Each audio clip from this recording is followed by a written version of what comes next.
EF Yasar YouTube channel இணையதள YouTube வழியாக நமதூர் நிகழ்ச்சிகளை உங்கள் மொபைல் போனில் கண்டுகளிக்க உடனே இஎஃப் யாசர் யூடியூப் சேனலை லைக் செய்து சப்ஸ்கிரைப் செய்து கொள்ளுங்கள். நமதூர் நிகழ்ச்சிகளை உடனுக்குடன் கண்டு களியுங்கள். முடிந்தால் மற்றவர்களுக்கு ஷேர் செய்யுங்கள்.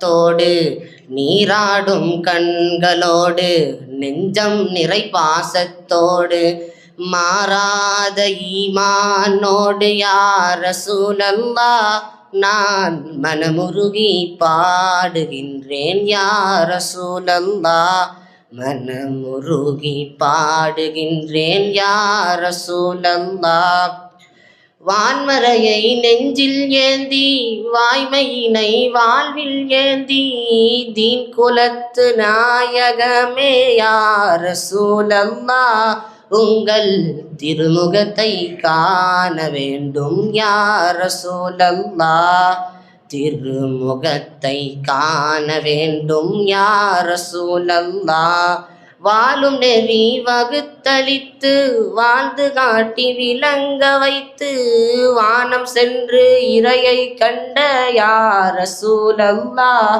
உங்கள் வாகைதனை பாடுகின்றேன். யா ரசூலல்லாஹ் வாகைதனை பாடுகின்றேன். யா ரசூலல்லாஹ் நீராடும் கண்களோடு நெஞ்சம் நிறை பாசத்தோடு நீராடும் கண்களோடு நெஞ்சம் நிறை பாசத்தோடு மாறாத ஈமானோடு யா ரசூலல்லாஹ் நான் மனமுருகி பாடுகின்றேன். யா ரசூலல்லாஹ் மனமுருகி பாடுகின்றேன். யா ரசூலல்லாஹ் தேன் சுரக்கும் ஸ்வர்கலோகம் தூயவர்கள் வாழும் இல்லம் தேடிடுவேன் நான் தங்களை. யா ரசூலல்லாஹ் உங்கள் தேனிதழால் அழைக்க வேண்டும். யா ரசூலல்லாஹ்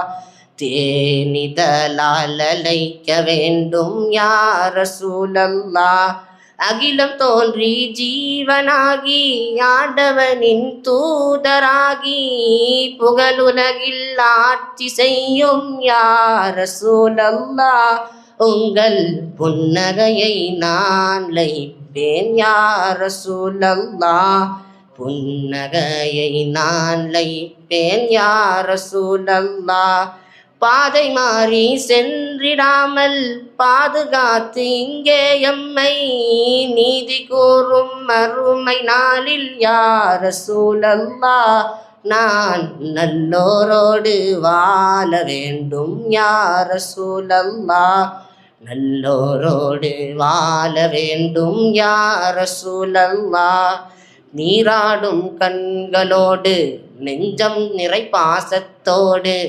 நீராடும் கண்களோடு நெஞ்சம் நிறை பாசத்தோடு மாறாத ஈமானோடு யா ரசூலல்லாஹ் நான் மனமுருகி பாடுகின்றேன். யா ரசூலல்லாஹ் மனமுருகி பாடுகின்றேன். யா ரசூலல்லாஹ். அஸ்ஸலாமு அலைக்கும் வரஹ்மத்துல்லாஹி வபரகாத்துஹு. அல்ஹம்துலில்லாஹ். தொடர்ந்து வரவேற்புரை ஆற்றுவதற்காக மக்தூமியா அரபிக் கல்லூரியின் 5ஆம் படிவ மாணவர் முஹம்மது மக்சூத் அவர்கள்.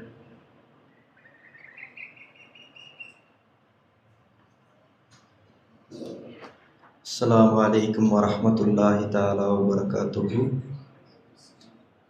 இந்த இருபெரும் விழாவுக்கு தலைமை தாங்கி நடாத்தி கொண்டிருக்கிற ஷேகு தப்சீர் பெரிய ஹஸ்ரத்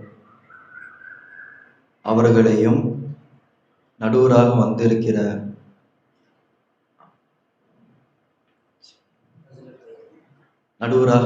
ஹசரத் அவர்களையும் இன்னும் முன்னிலை வைத்து கொண்டிருக்கிற ஹசரத் அவர்களையும் இன்னும் நீங்கள் அமர்ந்து கொண்டிருக்கிற மாணவர்களையும் வருக வருக என்ற தர்பியத்துல் முத்தலிமின் சார்பாக வரவேற்கிறேன்.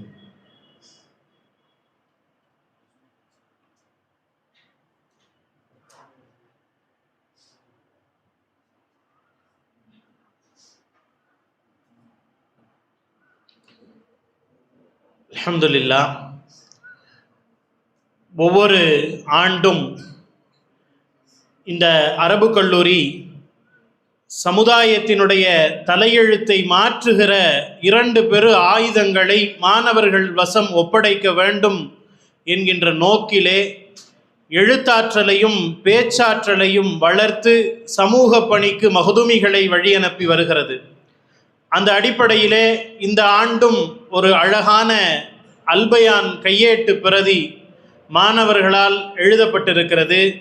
அந்த கையேட்டு பிரதியினை சிறப்பு விருந்தினராக வருகை தந்திருக்கக்கூடிய கண்ணியத்திற்குரிய சதகத்துல்லா மஹ்தூமி ஹஜ்ரத் அவர்கள் வெளியிட கண்ணியத்திற்குரிய பெரிய ஹஜ்ரத் அவர்கள் பெற்றுக்கொள்ளுகிறார்கள்.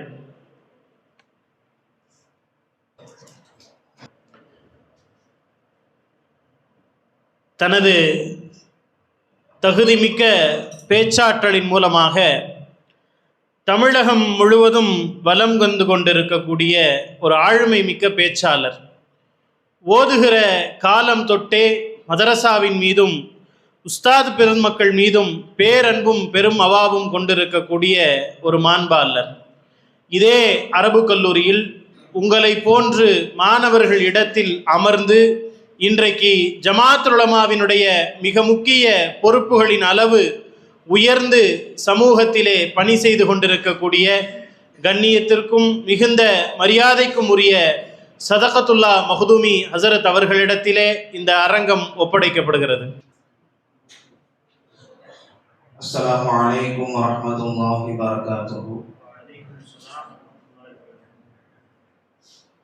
அல்ஹம்துலில்லாஹி ரப்பில் ஆலமீன். நஹ்மதுஹு வ நுஸல்லி அலா ரசூலிஹில் கரீம். அம்மா பஅத். ஃபகத் கால அல்லாஹு தஆலா ஃபில் குர்ஆனில் அஸீம் வல் ஃபுர்கானில் மஜீத். அஊது பில்லாஹி மினஷ் ஷைத்தானிர் ரஜீம். பிஸ்மில்லாஹிர் ரஹ்மானிர் ரஹீம். قالوا سبحانك لا علم لنا إلا ما علمتنا إنك أنت العليم الحكيم. صدق الله العظيم.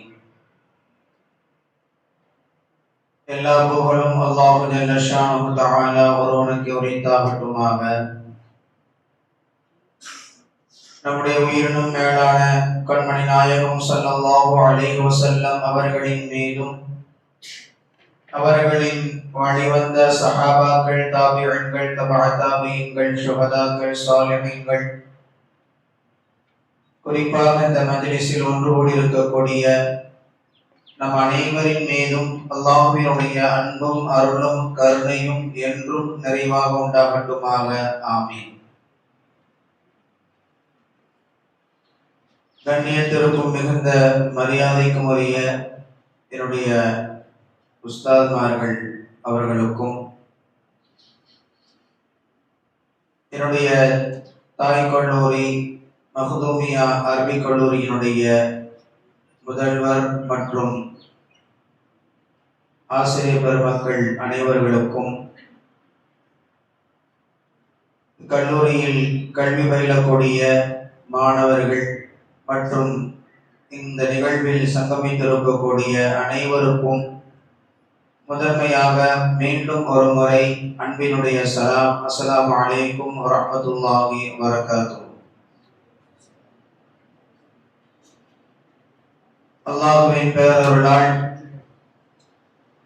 நம்முடைய மக்தூமியா அரபிக் கல்லூரியினுடைய மாணவர் மன்றம், தர்பியத்துல் முத்தஅல்லிமீன் மாணவர் மன்றத்தின் சார்பாக 2 பெரும் நிகழ்வுகள், ஒன்று அல்பயான் வெளியீடு, மற்றொன்று கருத்தரங்கம். சமூகத்திற்கு இன்றைக்கு மிக அவசியப்படக்கூடிய, சமூகத்திற்கு மட்டுமில்லாமல் ஆலிம்களாக இருக்கக்கூடிய நமக்கும் அது மிகவும் அவசியப்படக்கூடிய மிக முக்கியமான ஒரு தலைப்பு. இன்றைய கால சூழ்நிலையில் நாம் சரி செய்ய வேண்டிய பந்தங்கள் ஏது? ஏனென்றால் இன்றைக்கு உலகத்தினுடைய வாழ்க்கையை அல்லாஹ் எப்படி அமைத்திருக்கிறான் என்றால், மனிதன் ஏதேனும் ஒரு பந்தங்களோடு தொடர்புடையவனாகத்தான் அவன் பிறந்தது முதல் கொண்டு இருக்கிறான். பிறக்கும் பொழுது தாயினுடைய பந்தத்தோடு தாயோடு சேர்ந்து அவன் பிறக்கிறான். பிறந்ததற்கு பின்னால் தந்தை என்கிற உறவு கிடைக்கிறது. நாட்கள் நகர நகர பல்வேறு உறவுகள், சகோதரன் சகோதரி, தாயினுடைய சகோதரிகள், தந்தையின் சகோதரிகள், இப்படி பல உறவுகள் நாட்கள் நகர்ந்து செல்லும் பொழுது அவன் அத்தனை உறவுகளையும் அவன் பெற்றுக் கொள்கிறான். இதில் ஏதேனும் ஒன்றோடு சேர்ந்துதான் இவன் உலகத்தில் வாழும் வரை வாழ முடியும். ஏதாவது ஒரு உறவு இல்லாமல் அவனால் வாழவே முடியாது. குறிப்பிட்ட காலம் வரை தாய் தந்தையினுடைய உறவுகளோடு, சில காலங்கள் ஆசிரியர்களுடைய உறவுகளோடு, சில காலங்கள் மனைவி கணவன் மனைவியினுடைய உறவுகளோடு, சில காலங்கள் பிள்ளைகளுடைய உறவுகளோடு, இப்படி ஏதேனும் ஒரு உறவினுடைய தொடர்போடு தான் இவன் பிறந்தது முதற்கொண்டு இறப்பு வரை வாழ முடியும். அப்படித்தான் அல்லாஹ் அந்த நிலையை உலகத்திலே ஏற்படுத்தி இருக்கிறான். இஸ்லாமிய மார்க்கத்தை பொறுத்தவரை நீங்கள் அறிந்திருப்பீர்கள், 3 வகையான உறவுகளை சொல்லும். இரத்த உறவு, பால்குடி உறவு, திருமணத்தின் மூலமாக ஏற்படக்கூடிய உறவு. நான் உங்களுடைய தலைப்புக்குள்ள உள்ள போகல, ஏன்னா நீங்க அதுக்கப்புறம் வருத்தப்படுவீங்க. அஜித் நம்ம எடுத்து வச்சுக்க குறிப்பிட்டா சொல்லிட்டாரு அப்படின்னு நினைப்பீங்க. அதனால உங்களுக்கான வாய்ப்புகள், உங்களுக்கான பாயிண்ட்ஸுக்குள்ள முடிஞ்ச அளவுக்கு போக மாட்டேன். மார்க்கம் இப்படி 3 வகையான உறவுகளை சொல்லுகிறது. இதுல ஏதாவது ஒரு உறவுகளோடு தான் நாம் சேர்ந்து இந்த உலகத்திலே பயணித்துக் கொண்டிருக்கிறோம். ஆனால் இன்றைய சூழ்நிலையில் இந்த உறவு என்பது இன்றைக்கு சேதமடைந்து போனது, சிதிலமடைந்து போனது. தொடர்புகளிலே பல்வேறு விதமான உண்மைத்தன்மை இல்லாமல் போனது. தாய்க்கும் மகனுக்கும் இன்றைக்கு உண்மைத்தன்மை இல்லை. தந்தை மகனுக்கும் இன்றைக்கு உண்மைத்தன்மை இல்லை. கணவன் மனைவிக்கு மத்தியிலே உண்மைத்தன்மை இல்லை. ஆசிரியர் மாணவருக்கு மத்தியிலே இன்றைக்கு உண்மைத்தன்மை இல்லை. இப்படி நண்பர்களுக்கு மத்தியிலே, நெருங்கிய சொந்தங்களுக்கு மத்தியிலே உண்மைத்தன்மை இல்லாமல் போனதின் விளைவால் தான் சமூகத்தில் பல்வேறு விதமான குழப்பங்கள், குடும்பத்தில் பல்வேறு விதமான பிரச்சனைகளை இன்றைக்கு நேரடியாகவே எதிர்கொள்ள வேண்டிய ஒரு நிர்பந்தமான சூழ்நிலை.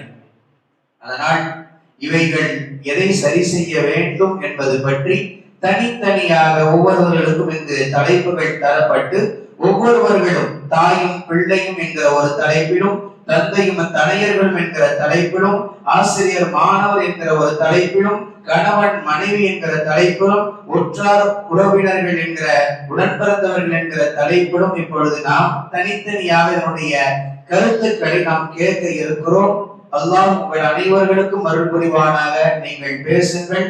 அல்லாஹ்வுடைய பேரருளால் உங்களை நீங்கள் அமர்ந்திருக்கக்கூடிய அதே இடத்தில் ஒரு சமயம் 7 ஆண்டு காலங்கள் ஜும்ராவுல இருந்து இங்கேதான் ஓதி முடிச்சு அல்லாஹ்வுடைய அருளால். எனவே ஜும்ராவுடைய காலத்துல இருந்து 7 ஆண்டு காலங்கள் இதே மன்றத்துல பயிற்சி பெற்றிருக்கக்கூடிய ஒரு சாதாரணமான ஒரு மாணவன் தான் நானும். அதனால நீங்கள் இங்க தைரியமாக பேசுங்கள். உஸ்தாதுமார்கள் இருக்கிறாங்க, எல்லோருக்கும் முன்னாடியும் தைரியமா சொல்லுங்க. நீங்க என்ன கருத்துக்களை எடுத்திருக்கிறீங்களோ அதை தைரியமாக சொல்லும் பொழுதுதான், புரியும் விதமாக பேசும் பொழுதுதான் நமக்கு அதை கவனிக்க முடியும், அதற்கான ஒரு மதிப்பெண்கள் கொடுக்க முடியும். அதனால் முதல்ல உங்களுக்கான வாய்ப்புகள் இப்பொழுது தரப்படுகிறது. அதன் அடிப்படையில் இன்ஷா அல்லாஹ் கருத்தரங்கம் இனிதை இப்பொழுது துவங்குகிறது.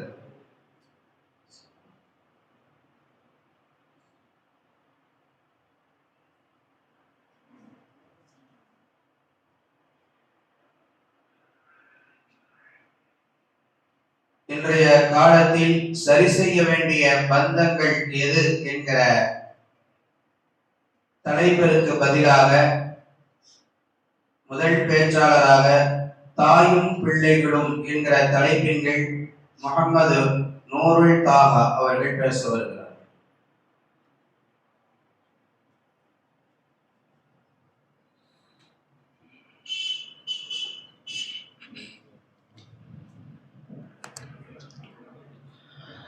உங்களுக்கு உங்களுக்கான டைம் வழமையான டைம் தான்.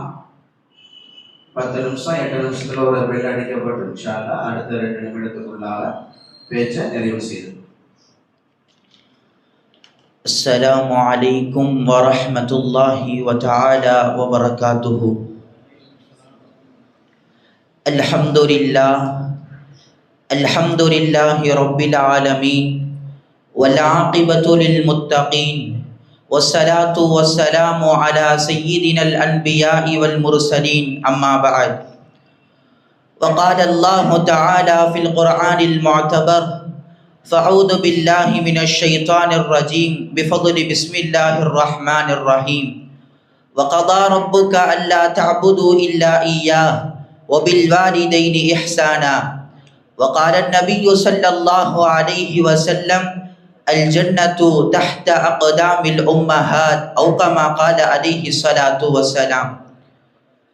கண்ணியத்திற்குரிய அல்லாஹுவின் நல்லடியார்களே, இன்றைய காலத்தில் சரி செய்ய வேண்டிய மிக முக்கியமான பந்தங்களில் ஒன்று தாயும் பிள்ளையும். இன்றைய உலகத்தில் மனித வாழ்க்கையில் அதிகமான அன்பிற்கும் பாசத்திற்கும் தகுதி படைத்தவர்கள் அவனை பெற்ற தாய். ஒரு கவிஞன் அழகாய் சொல்லுவான், பிள்ளைகளுக்காக தாய் என்பவள் தான் அவனுடைய வாழ்க்கையே அர்ப்பணம் செய்கின்றாள். இன்றைய காலத்தில் தாய்மார்களை மதிக்கும் நபர்கள் குறைந்து கொண்டே வருகின்றார்கள். நம் முன்னோர்கள் எப்படி தாயை மதித்தார்கள் சற்று யோசித்து பார்க்க வேண்டும். போருக்கு வருபவரை பார்த்து நபியவர்கள் சொன்னார்கள், உன்னுடைய தாய் வயதானவள், அவளுக்கு போய் நீ பணிவிடை செய், என்னோடு போருக்கு வர வேண்டாம், என்னோடு போருக்கு வருவதை விட உன்னுடைய தாய்க்கு பணிவிடை செய்வது சிறந்தது என்றார்கள். ஆனால் இன்றைக்கு இளைஞர்கள் தன்னுடைய நண்பர்களை மதிக்கும் அளவு கூட தன்னுடைய தாயை மதிப்பது கிடையாது. யூஸ் அண்ட் த்ரோ கிளாஸை பயன்படுத்திவிட்டு தூக்கி எறிகிற மாதிரி தன்னுடைய தாயை தூக்கி எறிகிறார்கள். இன்றைய பிள்ளைகள் தம் தாயினுடைய கருவறையிலிருந்து திருமணம் வரை சக்கையாய் பயன்படுத்திவிட்டு தனக்கு ஒரு துணையாக மனைவி வந்தவுடன் தம்மை பெற்று பாலூட்டி சீராட்டி வளர்த்த தன் தாயை தூக்கி எறிகிறார்கள். அந்த அவல நிலைக்கு தள்ளப்படுகின்றார்கள் இன்றைய காலத்தில் தாய்மார்கள். தனி குடுத்தனம் என்கின்ற பெயரில் தனி குடுத்தனம் புகுந்து தன் தாய்க்கு சல்லி காசு கூட கொடுக்காமல் எத்தனையோ நன்றி கெட்ட ஜீவன்களாய் மாறி போய் விடுகின்றன. ஒரு குடும்பத்தில் தலைவன் இல்லை என்று சொன்னால் அந்த தாய் எவ்வளவு கஷ்டப்படுகின்றாள், துயரப்படுகின்றாள் என்று நாம் சிந்தித்து பார்க்க வேண்டும். நபி ஸல்லல்லாஹு அலைஹி வஸல்லம் அவர்கள் சொன்னார்கள், உன்னுடைய தாய் வயது முதிர்ந்த காலத்தில் தன் தாய்க்கு அருகில் பணிவிடை செய்வதை விட சிறந்த அமல் எதுவுமே இல்லை என்று சொன்னார்கள். பெருமானார் இப்படியும் சொல்லி இருக்கிறார்கள், மன் ஃபத்தர ஸௌஜதுஹு அலா உம்மி, யாராவது ஒருவர் என் மனைவி என் அம்மாவை விட சிறந்தவள் என்று சொன்னால் அவர்களை பார்த்து நபி அவர்கள் சொன்னார்கள், அல்லாஹுடைய சாபமும் மலக்குகளுடைய சாபமும் அவனுக்கு உண்டாகட்டும், ஒரு காலமும் தாய்க்கு நிகராக யாரும் வர முடியாது என்றை நாம் புரிந்து கொள்ள வேண்டும். தமிழன் அழகாக சொல்லுவான், ஒப்பீடு காட்டுவான். மனைவி என்பவள் சல்லடை மாதிரி, தாய் என்பவள் முறம் மாதிரி. சல்லடை என்ன செய்யும்? கெட்டதையெல்லாம் உள்ளடக்கி விட்டு நல்லதையெல்லாம் வெளியே தள்ளிவிடும். 45 ஆண்டுகள் 50 ஆண்டுகள் கடந்தும் கூட, திருமணம் ஆகியும் கூட தன் கணவரை பார்த்து இவர் எனக்கு என்ன செய்தார் என்ற கேள்வி இன்றளவும் இருக்கிறதான் செய்கின்றது. ஆனால் தாய் என்பவள் அப்படி கிடையாது. அவள் முறம் மாதிரி. முறம் என்ன செய்யும்? நல்லதையெல்லாம் உள்ளடக்கிவிட்டு கெட்டதையெல்லாம் வெளியே தள்ளிவிடும். தன்னுடைய மகன் என்னதான் தவறு செய்தாலும் என்னுடைய பிள்ளை திருந்திடுவான், என்னுடைய பிள்ளை சரியாகி விடுவான் என்று பிள்ளை என்று வாழுகின்ற அந்த தாய்க்கு நாம் என்ன செய்தோம் என்று நாம் சற்று யோசித்து பார்க்க வேண்டும். நபி ஸல்லல்லாஹு அலைஹி வஸல்லம் அவர்கள் சொன்னார்கள், அல் ஜன்னத்து தஹ்தா கதாமில் உம்மஹாத், உங்களுடைய தாயினுடைய காலடியில் தான் சுவர்க்கம் இருக்கிறது என்று சொன்னார்கள். ஒரு முறை 16 வயது மாணவன் இரவு முழுவதும் மொபைல் போனில் விளையாடி கொண்டிருந்தான். அவனுடைய தாய் பலமுறை அறிவுரை செய்ததற்கு பிறகும் கேட்கவில்லை. ஒரு நாள் தாய் கோபத்தில் மொபைல் போனை வாங்கி விடுகிறாள். மகன் தகாத வார்த்தையை பேசுகின்றான். கிதாபுகளிலே எழுதுகிறார்கள், அவனுடைய மரணம் கொடூரமாக இருந்தது, அவனுடைய மரணத் தருவாயில் கலிமா வரவில்லை என்று கிதாபுகளிலே எழுதுகிறார்கள். நபி ஸல்லல்லாஹு அலைஹி வஸல்லம் அவர்கள் அதனால் தான் சொன்னார்கள், வகுல்லஹுமா கௌலன் கரீமா, உங்களுடைய பெற்றோர்களிடத்தில் நீங்கள் நல்ல வார்த்தையை கொண்டு பேசுங்கள் என்று சொன்னார்கள். ஆயிஷா ரலியல்லாஹு அன்ஹா அவர்களிடம் 2 குழந்தைகள், கடுமையான பசியுள்ள ஒரு பெண்மணி வந்து கேட்டாள். வீட்டில் இருந்தது ஆயிஷா ரலியல்லாஹு அன்ஹா அவருடைய வீட்டில் இருந்ததே 3 பேரித்த பழங்கள். அந்த 3ஐயும் அவர்களிடத்தில் கொடுத்தார்கள்.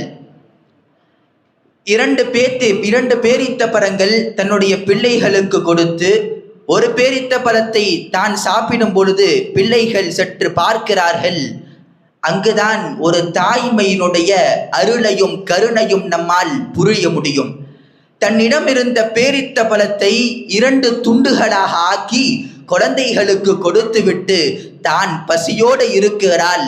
அந்த தாயை பார்த்த ஆயிஷாவுக்கு ஒரே வியப்பாய் ஆகிவிட்டது. நபி ஸல்லல்லாஹு அலைஹி வஸல்லம் அவர்கள் அதனால் தான் சொன்னார்கள், தாய்மை என்பது விலை மதிக்க முடியாத ஒன்று என்று சொன்னார்கள். ஆனால் இன்றைய காலத்தில் எத்தனையோ தாய்மார்கள் முதியோர் இல்லத்தில் தவித்து கொண்டிருக்கிறார்கள். இதற்கு காரணமே அவர்களுடைய தாய்மார்கள் தான். அவர்கள் வளர்த்த வளர்ப்பு அப்படி. பெற்றோர்கள் கண்ணாடியை போன்றவர்கள் என்று சொல்வார்கள். அதன் பிரதிபலிப்பே அவருடைய பிள்ளைகள் தான். கண்ணாடி நன்றாய் இருந்தால்தான் பிரதிபலிப்பும் நன்றாக இருக்கும். அதே போன்று ஒழுக்கமற்ற பிள்ளைகள் பெற்றோர்களைப் போல தங்கள் பிள்ளைகளாய் சில பிள்ளைகள் ஜொலிக்கிறார்கள். ஆனால் கெட்ட பழக்கமுள்ளவர்கள் இந்த கெட்ட பழக்கமுடையவர்கள் முறைகேடான நடைமுறைகளையும் உடைகளையும் பெற்றோர்கள் பிறக்கும் குழந்தை அவர்களுக்கு அறியாமையே தாங்கள் பெற்றோரை போன்றே தீய பழக்க வழக்கம் உள்ளவர்களாக, மோசமான நடத்தையும் உள்ளவர்களாக மாறிவிடுகிறார்கள். பிள்ளைகளை வளர்க்கும் விஷயத்தில் இன்றைய காலத்து பெற்றோர்கள் அவ்வளவு அலட்சியமாக இருக்கிறார்கள். நபியவர்கள் எவ்வாறு வளர்த்தார்கள் என்று சற்று சிந்தித்து பார்க்க நாம் கடமைப்பட்டிருக்கிறோம். ஒரு தடவை அபூபக்கர் ரலியல்லாஹு அன்ஹு அவர்களுடைய மகள் அஸ்மா, அவருடைய தாய் மாத்திரம் இஸ்லாத்தை ஏற்கவில்லை. மற்ற எல்லாரும் இஸ்லாத்தை ஏற்று விட்டார்கள். பணிவிடை இஸ்லாத்தை ஏற்றுவிட்டார்கள். நபியவர்களிடத்தில் போய் கேட்டார்கள், யா ரசூலல்லாஹ், என்னுடைய தாய் மாத்திரம் இஸ்லாத்தை ஏற்கவில்லை, அவளுக்கு நான் பணிவிடை செய்யலாமா என்று கேட்டார்கள். ஆம், செய்யலாம் என்று சொன்னார்கள். இதில் புரிவது என்ன? மதங்கள் கடந்தும் இஸ்லாம் தாய்க்கான அங்கீகாரத்தை கொடுக்கிறது என்று நாம் புரிய வேண்டும்.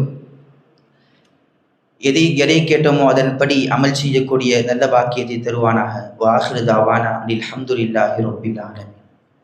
அஸ்ஸலாமு அலைக்கும் வரஹ்மத்துல்லாஹி வதஆலா வபரகாத்துஹு. நஹ்மதுஹு வ நுஸல்லி அலா ரசூலிஹில் கரீம். அம்மா பஅத். ஃபகத் கால அல்லாஹு தஆலா ஃபில் குர்ஆனில் கரீம் வ ஃபில் ஃபுர்கானில் மஜீத். بعد أعوذ بالله من الشيطان الرجيم بفضل بسم الله الرحمن الرحيم. கல்லிற்குள்ளிருக்கும் தேரைக்கும் உணவளித்து எனது கல்விற்குள்ளிருக்கும் இல்முக்கும் ஒளியளித்த அல்லாஹ் தாலாவிற்கே எல்லா புகழும் புகழ்ச்சியும் என்று நிலவட்டுமாகுக.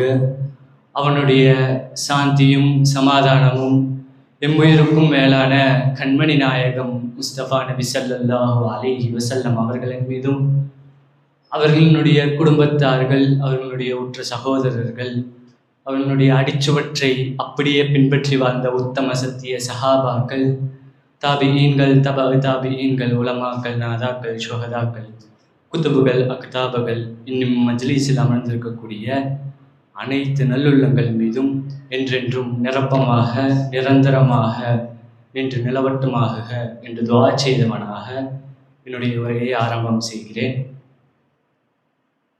இந்த மாமன்றம் எனக்கு வழங்கிய மாமகுடம் தந்தையும் தனையர்களும். இன்றைய காலகட்டத்தில் தந்தைக்கும் தனது மகன்களுக்கும் இடையில் நடக்கக்கூடிய முதல் பிரச்சனை தந்தைகளிடத்தில் உள்ளது. என்னவென்று பார்த்தோம் என்றால், நமக்கு ஏன் குழந்தைகள் என்ற கேள்விக்கு இன்றளவிலும் எந்த தந்தைகளிடத்திலும் சரியான பதில் கிடையாது. வெறுமனே பிள்ளைகளுக்காக வேண்டி உழைக்கிறார்கள், அந்த கால ஓட்டத்திலே ஓடிக்கொண்டிருக்கிறார்கள். அந்த உழைப்பது நம் பிள்ளைகளுக்காக வேண்டி என்று அவர்கள் மறந்துவிட்டு அந்த கால ஓட்டத்தில் ஓடிக்கொண்டிருக்கிறார்கள். ஒன்றும் கிடையாது. ஒரு தந்தை வாரம் முழுவதும் வேலைகள் செய்கிறார், பிறகு வீட்டிலும் அவர் வேலை செய்து கொண்டிருக்கிறார். தனது மகள் தந்தையிடத்தில் தந்தையே, நீங்கள் வாரம் முழுவதும் வேலை செய்து கொண்டுதான் இருக்கிறீர்கள், இன்று வீட்டில் வேலை செய்திருக்கிறீர்கள், உங்களுடைய 1 மணி நேர சம்பளம் எவ்வளவு என்று அந்த மகள் கேட்கும் பொழுது தந்தை கூறுகிறார் 100 ரூபாய் என்று. அதை எனக்கு நீங்கள் தருவீர்களா என்று தனது மகள் கேட்கும் பொழுது அவர்களை அதட்டி தந்தை அனுப்பிவிடுகிறார். பிறகு அவரே கூப்பிட்டு அந்த 100 ரூபாயை தனது மகளுடைய கையில் கொடுக்கிறார். அந்த மகள் பண்ணிய காரியம் எவ்வாறென்றால், அந்த 100 ரூபாயை தனது தந்தையிடத்திலே கொடுத்து, அந்த 1 மணி நேரத்தை எனக்காக வேண்டி செலவு செய்யுங்கள் என்று அந்த தந்தையிடத்தில் தனது மகள் கூறுகிறார். இங்கு நோக்கம் பணம் சம்பாதிப்பதாக மட்டுமே இருக்கின்றது. தனது பிள்ளைகளை மறந்து விடுகிறார்கள். ஒரு வீட்டில் பிரச்சனையோ அல்லது தன்னுடைய மகன் ஒரு கெட்ட பழக்கத்திற்கு அடிமையாகிவிட்டாலோ அல்லது ஏதோ ஒரு ஊர்வம்பை வாங்கி வீட்டிற்கு இழுத்து வந்தாலோ உடனே தந்தை மனைவியிடத்தில் பிரச்சனையை கொண்டு போய் நிப்பாட்டுகிறார். நான் வருடம் முழுவதும் உழைத்து கொண்டுதான் இருக்கிறேன், நீதான் அவனை வீட்டில் பார்த்து கொண்டிருக்கிறாய், உன்னுடைய செல்லத்தின் காரணமாக தான் இன்று அவன் இப்படி மோசமாக போகிறான் என்று தந்தை தாயிடத்தில் பழியை போட்டு விடுகிறார். இங்கு தந்தையினுடைய நோக்கம் வெறுமனே பணம் சம்பாதிப்பதாக இருப்பதின் காரணத்தினால்தான் குடும்பத்தில் பல பிரச்சனைகள் உருவாகின்றன. ஒன்றும் கிடையாது. தந்தையினுடைய பொறுப்பு வெறுமனே பணம் சம்பாதிப்பது மட்டும்தான் தந்தையினுடைய பொறுப்பு என்று நினைப்பதால் தான் இன்றளவிலும் குடும்பங்களில் பல பிரச்சனைகள் ஏற்படுகின்றன. நபிகள் நாயகம் கூறுகிறார்கள், ஷர்ருல் அபாஇ மன் இதா தஹல பைத்தஹு ஹஸினத் ஜௌஜத்துஹு வ ஃபர்ர அவுலாதுஹு ஹௌஃபன் மின்ஹு. கெட்ட தந்தை, குடும்பத்தில் கெட்ட தந்தை யார் என்று சொன்னால், அவன் வீட்டிற்குள் நுழையும் முன் மனைவி கவலைப்படுவாள், பிள்ளைகள் விரண்டு ஓடுவார்கள், அவன் வீட்டை விட்டு வெளியேறும் பொழுது இருவரும் மகிழ்ச்சி ஆவார்கள். இவர்கள்தான் கெட்ட தந்தை என்று நபிகள் நாயகம் கூறியிருக்கிறார்கள். கடந்த கால அறிக்கை, குற்றவாளிகள் ஏன் அதிகமாகிறார்கள் என்ற காரணத்திற்கு கடந்த கால அறிக்கை என்ன சொல்கிறது என்றால், சூழ்நிலை காரணமாக, சமூக அநீதியின் காரணமாக, நிர்பந்தத்தின் காரணமாக என்று பல விஷயங்களை அடுக்கி கொண்டு போகின்றது. அதுவே இன்றைய காலத்தை எடுத்துக்கொள்ளுங்கள். இன்றைய காலத்தில் செய்த அறிக்கையின் மூலமாக தெரிய வந்தது, தந்தையினுடைய அன்பில்லாததின் காரணமாக பல குற்றவாளிகள் உருவாகிறார்கள். அமெரிக்காவில் 25 வருடமாக சிறைச்சாலையில் வேலை பார்த்து கொண்டிருக்கிற வார்டனிடம் ஒரு பேட்டி எடுக்கிறார்கள். அவர் சொன்ன வார்த்தை, இங்கிருக்கிற பல்லாயிரம் குற்றவாளிகள் வெறுமனே நான் பேசிக் கொண்டிருக்கும் பொழுது தந்தையை நேசிப்பதாக கூறியதே கிடையாது. ஒருவர் கூட இங்கிருக்கிறவர் தன்னுடைய தந்தையை நேசிக்கிறேன் என்ற வார்த்தையை கூறியதே கிடையாது இந்த 25 வருடத்தில் என்று அந்த வார்டன் கூறுகிறார்.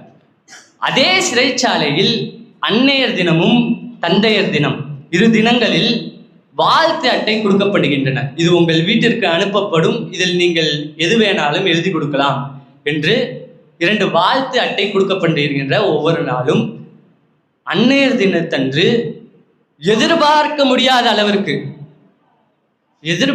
முடியாத அளவிற்கு பல்லாயிரக்கணக்கான சீட்டுகள் குவிகின்றன. அதுவே தந்தையர் தினத்திற்கு வருகிறார்கள். அன்னையர் தினத்திற்கே அவ்வளவு அதிகமாக வருகிறது என்றால் தந்தையர் தினத்திற்கு இன்னும் அதிகமாக அட்டைகள் செய்ய வேண்டும் என்று முடிவெடுத்து அதற்கும் பல்லாயிரக்கணக்கான அட்டைகளை தயார் செய்து வைத்திருக்கிறார்கள். குற்றவாளிகளிடத்தில் கொண்டு போய் அட்டைகள் எல்லாம் கொடுக்கப்படுகிறது. அன்று வந்த அட்டை எல்லாருக்கும் அதிர்ச்சியையும் வியப்பையும் ஏற்படுத்தியது. ஒரு அட்டை கூட தந்தைக்கு வாழ்த்து சொல்லி யாரும் அனுப்பவில்லை. சிறைச்சாலையே ஒரு அமைதியாக ஆகிவிடுகின்றன. என்னன்னே தெரியல. ஒரே ஒரு அட்டை கூட அந்த சிறைச்சாலையில தந்தைக்கு வாழ்த்து சொல்லி யாரும் கொடுக்க கிடையாது. இதனுடைய காரணம் என்ன என்று நாம் பார்க்கும் பொழுது தாயினுடைய அன்பையும் அரவணைப்பையும் தந்தையிடத்தில் யாரும் பெற கிடையாது. இதுதான் காரணம். நபிகள் நாயகம் கூறுகிறார்கள், அலா குல்லுக்கும் ராஇன் வ குல்லுக்கும் மஸ்ஊலுன் அன் ரஇய்யதிஹி. நீங்கள் ஒவ்வொருவரும் கண்காணிக்கக்கூடியவர்கள். உங்கள் கண்காணிப்பை பற்றி கேட்கப்படும், பதில் கேட்கப்படும், கேள்வி கேட்கப்படும், நீங்கள் பதில் சொல்வீர்கள் என்று நபிகள் நாயகம் கூறுகிறார்கள். அந்த பதில் சொல்வதனுடைய பொறுப்பு தந்தையினிடத்தில் இருக்கிறது. அந்த ராஇன் என்ற வார்த்தைக்கு என்று அர்த்தம். அதில் என்ன சொல்ல வருகிறார்கள் என்றால், அந்த ஆடை அவர் எவ்வளவு பொறுப்புடனும் பல ஆடுகளை சரியாக மேய்க்கிறாரோ அது போன்று ஒவ்வொரு தந்தையும் தன்னுடைய மகன்களை பொறுப்புடன் பார்க்க வேண்டும் என்பதுதான் இந்த ஹதீஸினுடைய நோக்கம். இன்றைய கால மகன்களிடத்தில் தந்தைகளுக்காக வேண்டி ஒரே ஒரு ரிக்வெஸ்ட், அது மட்டும்தான் இன்றைய கால மகன்களுக்கு தேவை. தோழமை என்ற வார்த்தை, அதுதான் இன்றைய கால மகன்களுக்கு தேவைப்படுகின்றன. தோழமை என்றால் என்ன? வெறுமனே இருவரும் சேர்ந்து ஊர் சுற்றுவது, புகைப்பிடிப்பது, திருமணம் அழைப்பிற்கு போய் சாப்பிட்டு வருவது, இது கிடையாது தோழமை. தன்னுடைய மகனாக இருந்தாலும் அவனுக்கென அல்லாஹ் தனி உடல் தனி உயிர் கொடுத்திருக்கிறான் என்று அவனை தனியாக விட்டு அவனுடைய வழியில் யோசிக்க வைக்கிறார் அல்லவா, அவர்தான் தோழமை. அதுதான் தோழமை என்று கூறுகிறார்கள்.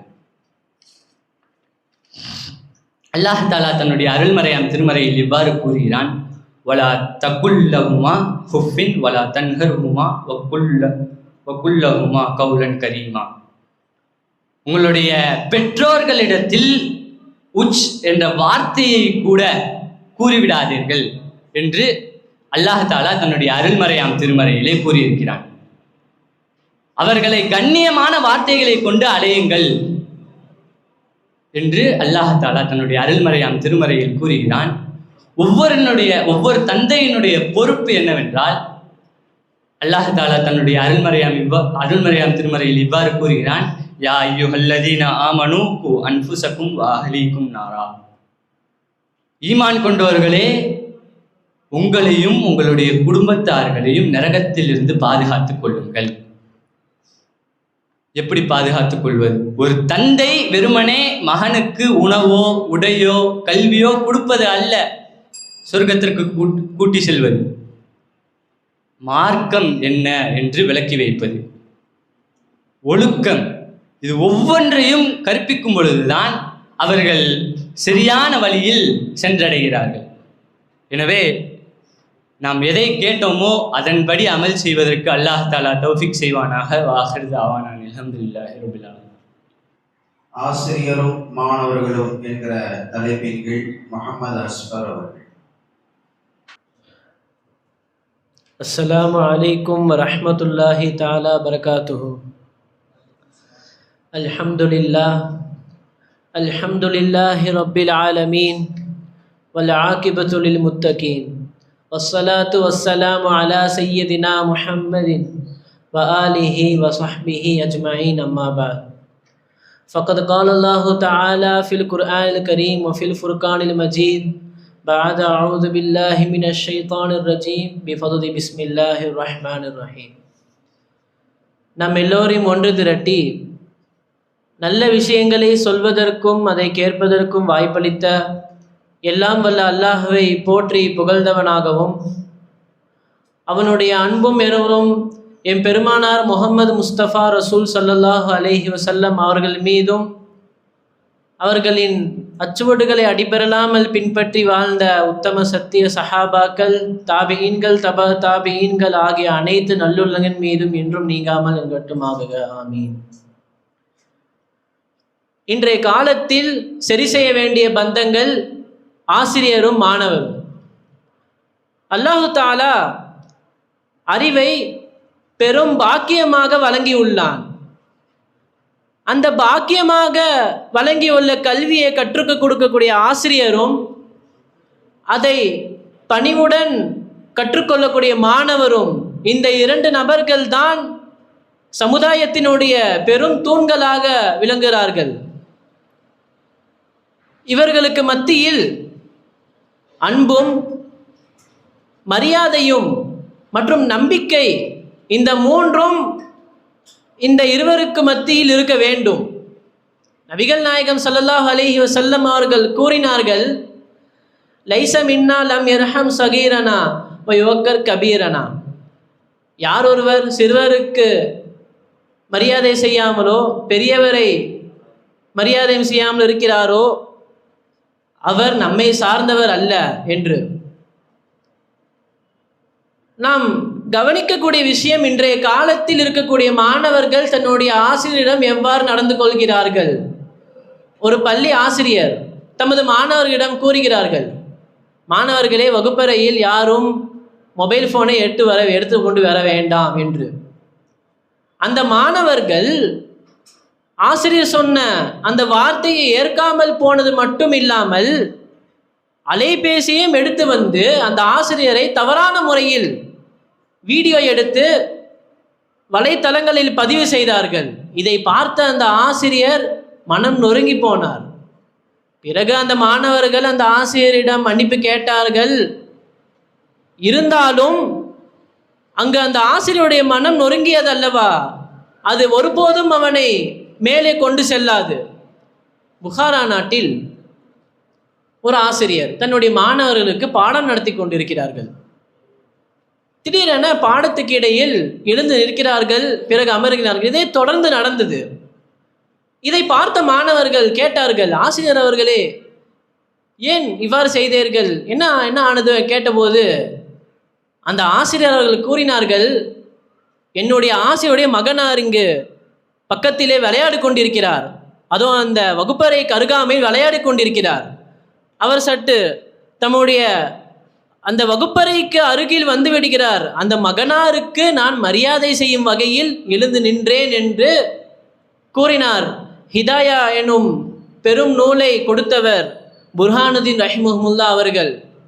இங்கே நாம் கவனிக்க வேண்டியது, அன்றைய காலத்தில் ஆசிரியருடைய மகனாருக்கு மரியாதை செய்யக்கூடிய புர்ஹானுதீன் ரஹிமஹுல்லா எங்கே இருக்கிறார்கள்? ஆசிரியருடைய மனதை நோகடிக்கக்கூடிய மாணவர்கள் எங்கே இருக்கிறார்கள்? இப்பொழுதுள்ள மாணவர்களிடம் உள்ள சிந்தனை என்னவென்றால், இது 2026, எனவே இது நவீன காலம், நாங்கள் எல்லாம் நவீனவாதிகள். அவர்கள் சொல்கிறார்கள், ஏன் எப்பொழுது பார்த்தாலும் எங்களை கண்காணித்து கொண்டே இருக்கிறீர்கள், ஏன் எங்களை கண்காணித்து கொண்டே இருக்கிறீர்கள், ஏன் உங்களுக்கு டிசிப்ளின் இல்லையா, ஏன் உங்களுக்கு மேனஸ் இல்லையா என்று ஆசிரியரை பார்த்து கேள்வி கேட்கிறார்கள். இதை நாம் கவனிக்க வேண்டியது, அவர்கள் சொல்வதெல்லாம் டிசிப்ளினோ மேனஸோ ஆகாது. மார்க்கம் என்ன சொல்கிறது என்றுதான் நாம் கவனிக்க வேண்டும். மார்க்கம் என்ன சொல்கிறது? நபிகள் நாயகம் ஸல்லல்லாஹு அலைஹி வஸல்லம் அவர்கள் கூறினார்கள், குல்லுக்கும் ராயின் வ குல்லுக்கும் மஸ்ஊலன் அன் ரஇயத்திஹி. நீங்கள் ஒவ்வொருவர்களும் கண்காணிக்கக்கூடியவர்கள் தான், நாளை மறுமையில் உங்களுடைய கண்காணிப்பை பற்றி விசாரிக்கப்படும் என்று நபிகள் நாயகம் ஸல்லல்லாஹு அலைஹி வஸல்லம் அவர்கள் கூறினார்கள். இதன் காரணமாக தான் நீ செய்யக்கூடிய ஒவ்வொரு விஷயத்தும் நுணுக்கமாக கவனிக்கிறார்கள். அல்லாஹு தாலா தமது அருள்மறையாம் திருமறையிலே கூறுவான், இது எதை பற்றி என்றால், ஆசிரியர்களுக்கெல்லாம் ஆசிரியர். லகத் சன்னா அலல்லாஹி சன்னல்லாஹு அலல் முஃமினீன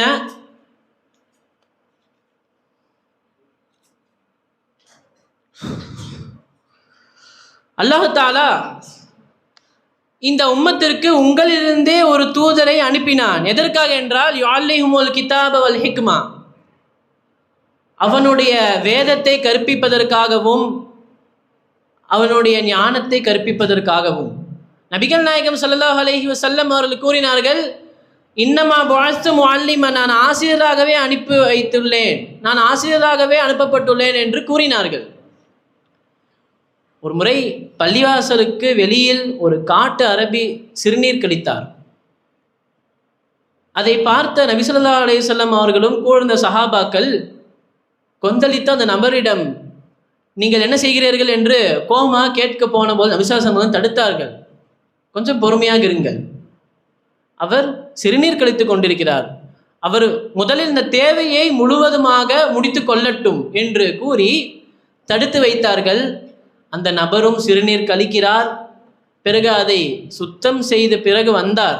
நபி ஸல்லல்லாஹு அலைஹி வஸல்லம் அவர்கள் கூறிய வார்த்தை சுருக்கமான ஒரே ஒரு வார்த்தை தான், இது தொழுகை நடைபெறக்கூடிய ஒரு இடம், எனவே நீங்கள் இங்கே உங்களுடைய சுய தேவையை இங்கே நீங்கள் பூர்த்தி செய்யாதீர்கள் என்றுதான் கூறினார்களே தவிர அவர்களை திட்டவும் இல்லை, அவர்களை எந்த விதமான செயலிலும் செய்யாமல் பொறுமையான முறையில் ஈடுபட்ட போது நபி ஸல்லல்லாஹு அலைஹி வஸல்லம் அவர்களை பார்த்த அந்த நபர் வியந்து போகிறார்.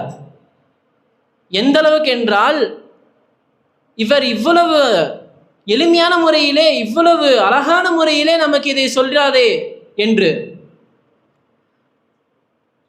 நல்லா ஒன்று விளங்கிக் கொள்ளுங்கள் மாணவர்களே, ஓதும் காலத்தில் எவர் ஒருவர் தன்னுடைய ஆசிரியரை மதிக்காமல் இருப்பாரோ அவர் எவ்வளவு கல்வியை பயின்றாலும் சரி அவருக்கு அது 1% கூட பயனுள்ளதாக இருக்காது. யார் ஒருவன் ஓதும் காலத்தில் தன்னுடைய ஆசிரியர்களை சரியான முறையில் மதிக்கிறான், நாளை அவன்தான் மாமேதியாக இந்த சமுதாயத்தில் திகழ்வான். அலி ரலியல்லாஹு அன்ஹு அவர்கள் கூறுகிறார்கள் என்னவென்றால், எனக்கு ஒரு எழுத்தை யார் கற்றுக் கொடுக்கிறாரோ அவரும் தான் எனக்கு ஆசிரியர். அவர் வேண்டுமானால் என்னை அடிமையாக்கி கொள்ளட்டும், அவர் வேண்டுமானால் என்னை சந்தையில் விற்று கொள்ளலாம் என்று கூறினார்கள். எதற்கு? ஒரு எழுத்தை கற்றுக் கொடுக்கக்கூடிய ஆசிரியருக்கு. எனவே மாணவ செல்வங்களே, இன்றைய காலத்தில் நாம் தவறான முறையில் விளங்கிக் கொள்ளக்கூடாது. ஒவ்வொரு விஷயத்திலும் இதில் மார்க்கம் என்ன சொல்கிறது என்ற அந்த சிந்தனை நமக்குள் இருக்க வேண்டும். அது இருந்தால் மட்டும்தான் நம்மால் மாமேதை ஆக முடியும். ஆகவே எதை சொன்னோமோ எதை கேட்டோமோ அதன்படி அமல் செய்யக்கூடிய ஒரு நல்ல பாக்கியத்தை அல்லாஹ் நம் அனைவருக்கும் தந்தருள் புரிவானாக. வாஹிரு தஅவானா அல்ஹம்துலில்லாஹி ரப்பில் ஆலமீன். அஸ்ஸலாமு அலைக்கும். கணவனும் மனைவியும் என்கிற தலைப்பின் கீழ் முகமது சாதாத் அவர்கள். அஸ்ஸலாமு அலைக்கும் வரஹ்மத்துல்லாஹி தஆலா வபரகாத்துஹு.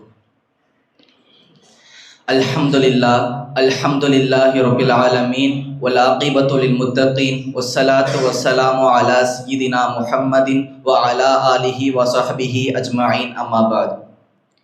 قال الله تعالى في القرآن الكريم هن لباس لكم وأنتم لباس لهن.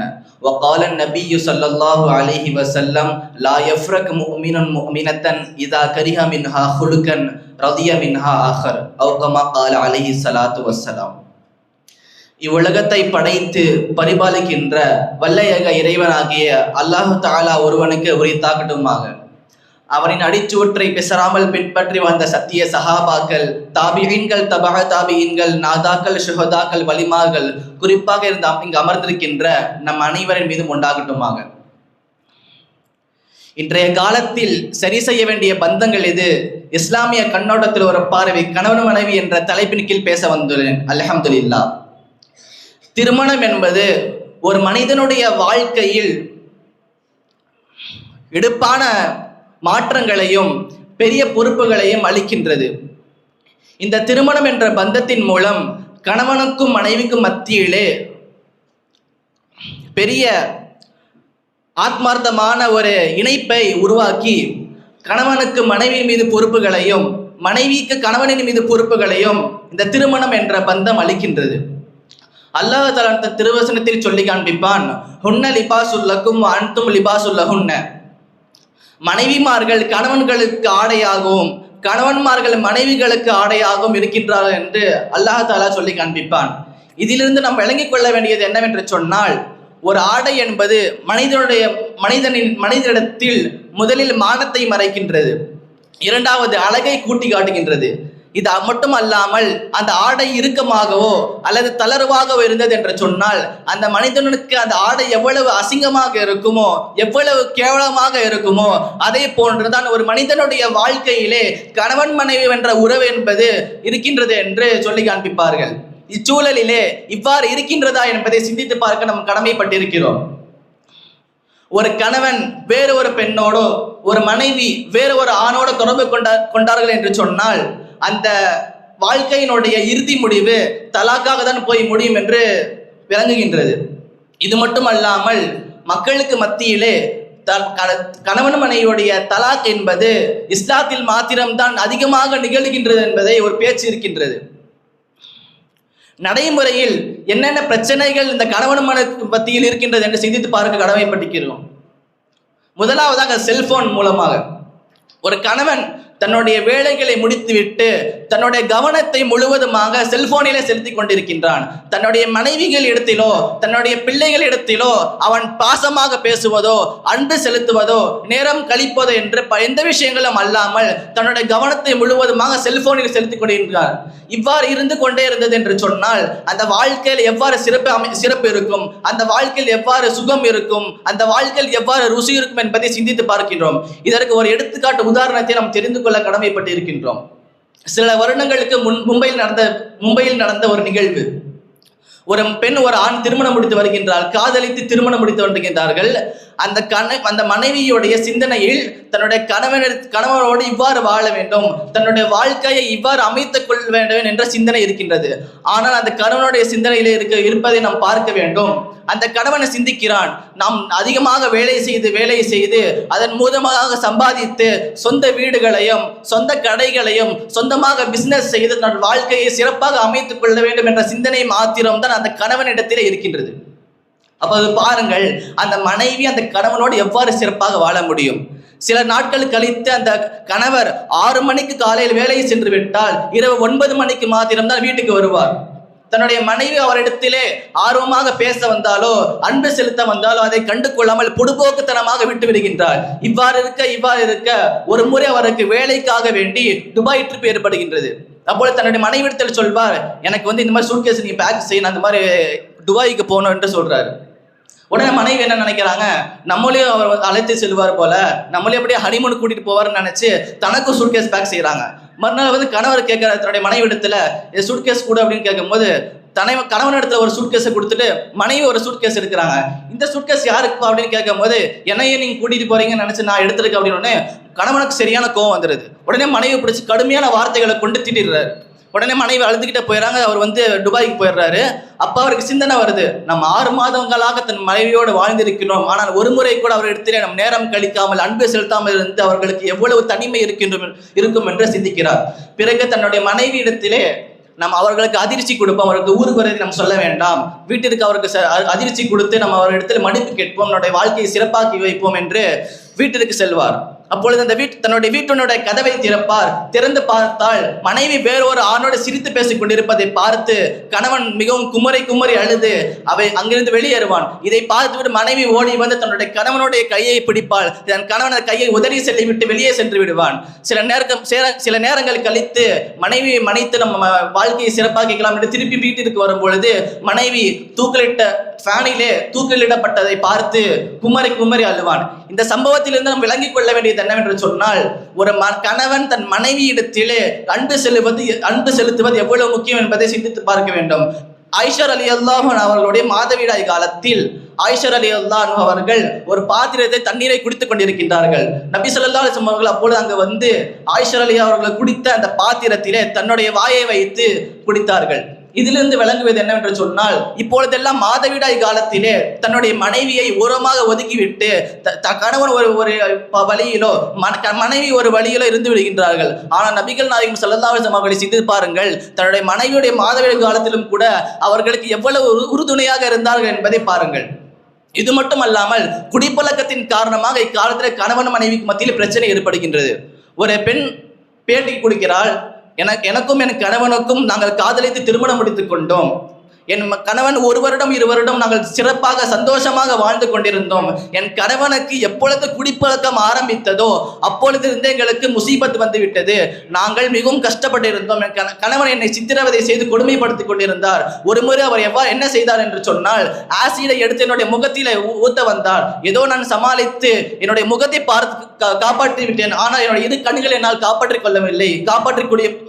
முடியவில்லை என்று அப்பெண் பேட்டி கொடுப்பாள்.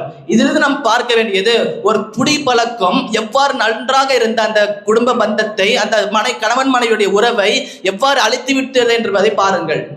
இவ்வாறு இருந்தால் அந்த திருமண பந்தத்தை எவ்வாறு நாம் கொண்டு செலுத்த முடியும்? இதன் மூலமாக பாதிக்கப்படுவது யார் என்று சொன்னால் அந்த கணவனுடைய பிள்ளைகள் மாத்திரம்தான். இவர்கள் தலாக் செய்துவிட்டு தனித்தனியாக சென்று விடுவார்கள். ஆனால் அந்த பிள்ளைகளுக்கு மாத்திரம்தான் தனக்கு தந்தை இல்லை, தனக்கு தாய் இல்லை என்ற வேதனையில் தன் வாழ்க்கை முழுவதும் அவர்கள் செலுத்திக் கொண்டிருக்க வேண்டும். இது மட்டுமல்லாமல் பெற்றோர்கள் தலையீடு. இந்த பிரச்சனைகள் எடுத்தாலும் கணவன் மனைவிக்கு ஏதாவது ஒரு பிரச்சனை உடனே பெற்றோர்கள் வந்துடுறாங்க. இந்த மாதிரி என்னுடைய பொண்ணை நீங்க எப்படி சொன்னீங்க, கணவனுடைய அத்தா வந்துடுறாங்க, இந்த மாதிரி என் பையன் இப்படி சொன்னீங்கன்னு சொல்லிட்டு பெற்றோர்கள் அந்த விஷயத்துல தலையீடு பண்ணிடுறாங்க. கணவன் மனைவி கூட பேசி தன்னுடைய பிரச்சனையை முடிச்சுக்கிட்டாலுமே அந்த அத்தாமா கூட சேர்ந்து அந்த பந்தத்தையே முடிச்சு தலாக்கு கொண்டு போயிடுறாங்க. இதுக்கெல்லாம் ஷரியத் என்ன தீர்வு சொல்லுதுன்னா, அல்லாஹ் தஆலா தன் திருவசனத்தில் சொல்லி காண்பிப்பான், இன் ஹிஃப்தும் ஷிகாக பைனஹுமா வபஅஸு ஹுகமன் மின் அஹ்லிஹி வ ஹகம மின் அஹ்லிஹா. இந்த ஆயத்திலே அல்லாஹ் தஆலா சொல்லி காண்பிப்பது என்னவென்று சொன்னால், கணவனுக்கும் மனைவிக்கும் மத்தியிலே பிரச்சனை ஏற்பட்டு அவ்விருவருக்கும் மத்தியில் அந்த சண்டை சரி செய்ய முடியாமல் அஞ்சினால், தன்னுடைய வாழ்க்கை மாறிவிடுமா என்று அஞ்சினால், தன் கணவனுடைய வாழ்க்கையில் தன்னுடைய கணவனுடைய உறவினர்களையும் தன் மனைவியுடைய உறவினர்கள் நடுவர்களாக ஏற்படுத்துங்கள்.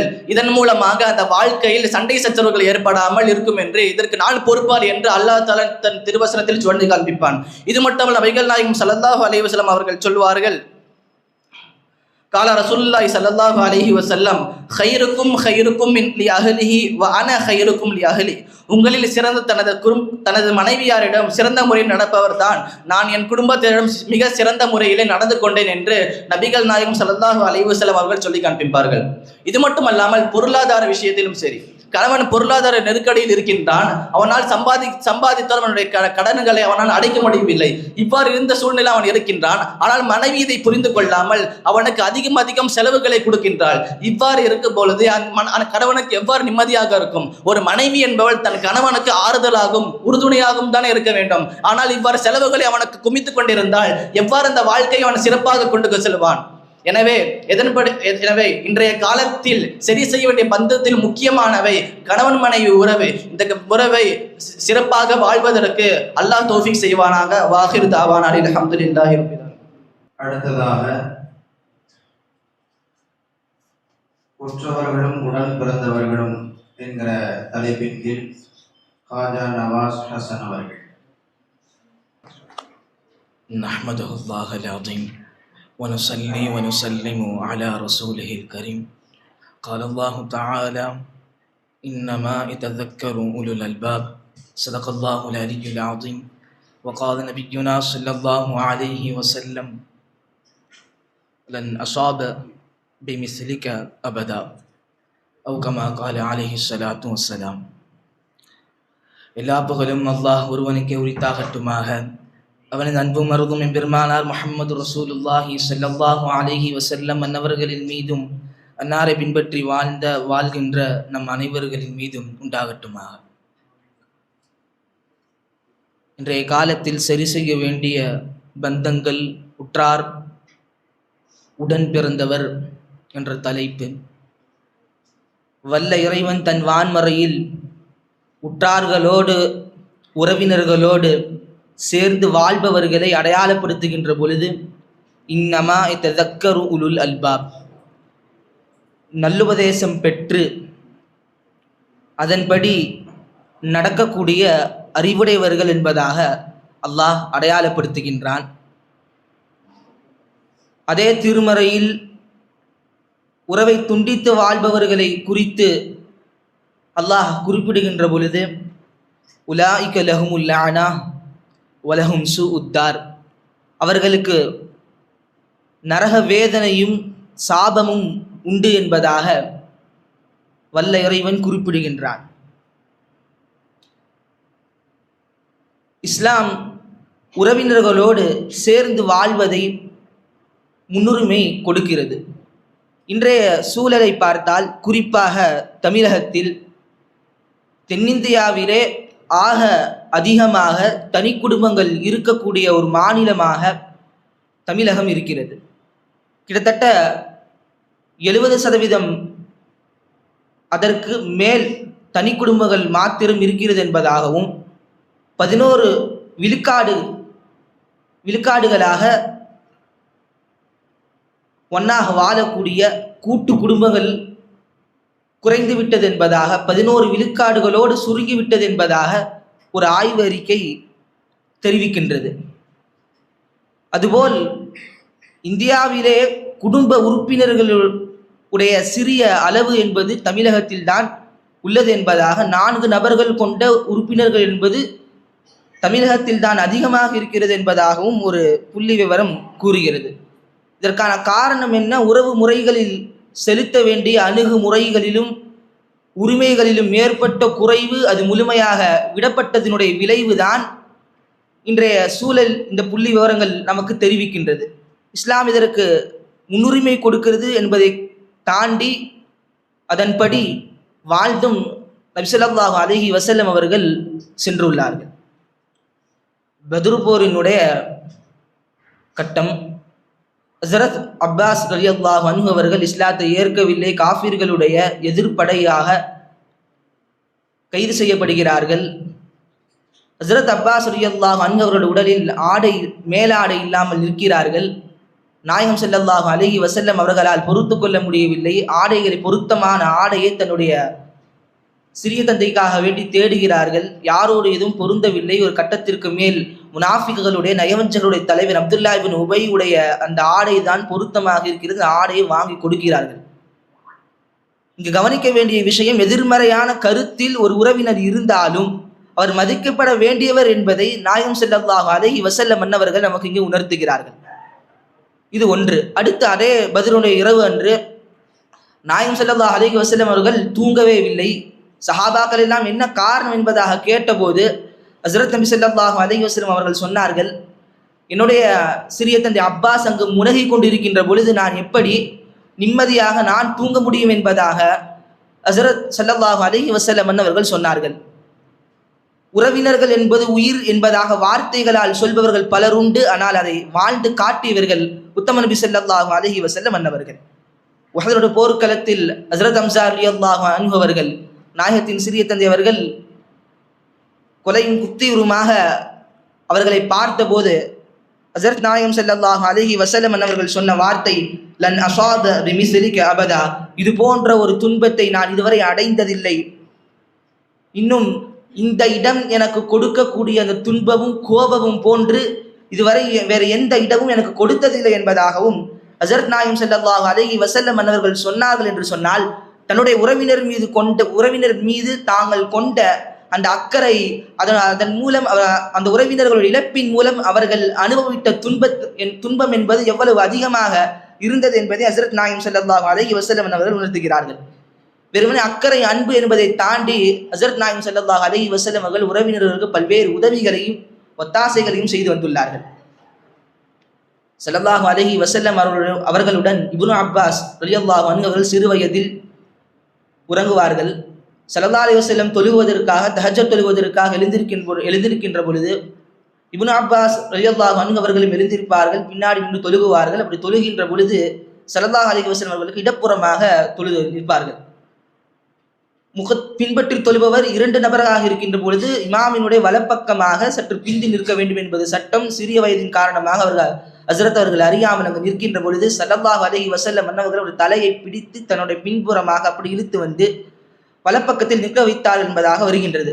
இங்கு செய்தி ஒரு சிறிய உறவினராக இருந்தாலும் சிறிய வயதில் உள்ளவராக இருந்தாலும் சிறு தவறு விவாதத்தில் செய்கின்ற பொழுதும் அதை திருத்தி கொடுத்தார்கள் என்பதை தாண்டி ஹஜ்ரத் ஸல்லல்லாஹு அலைஹி வஸல்லம் அன்னவர்கள் அதே மாதிரி இப்னு அப்பாஸுடைய சகோதரர் ஃபதுல் இப்னு அப்பாஸ் ரலியல்லாஹு அன்ஹு அவர்கள் ஹஜ்ஜத்துல் விதாவுடைய கடைசி தருணம் ஸல்லல்லாஹு அலைஹி வஸல்லம் அவர்களுடைய ஒட்டகத்தின் பின் அமர்ந்திருந்தார்கள். அப்பொழுது ஒரு பெண் ஒரு மஸ்அலாவின் விஷயமாக ஒரு மாக சட்ட விஷயமாக அணுக வேண்டிய அன்னலாரின் வருகிறார்கள். இப்போ அந்த பெண்மணி ஃபதுல் இப்னு அப்பாஸை பார்க்கவும் ஃபதுல் இப்னு அப்பாஸ் அந்த பெண்மணி பார்க்கவும் அந்த பார்வை அந்த நோக்குதல் என்பது நடைபெறுகின்றது. கவனித்த நாயகம் ஃபதுல் இப்னு அப்பாஸுடைய முகத்தை அப்படியே பிடித்து மற்றொரு புறமாக திருப்பினார்கள் என்பதாகவும் வருகின்றது.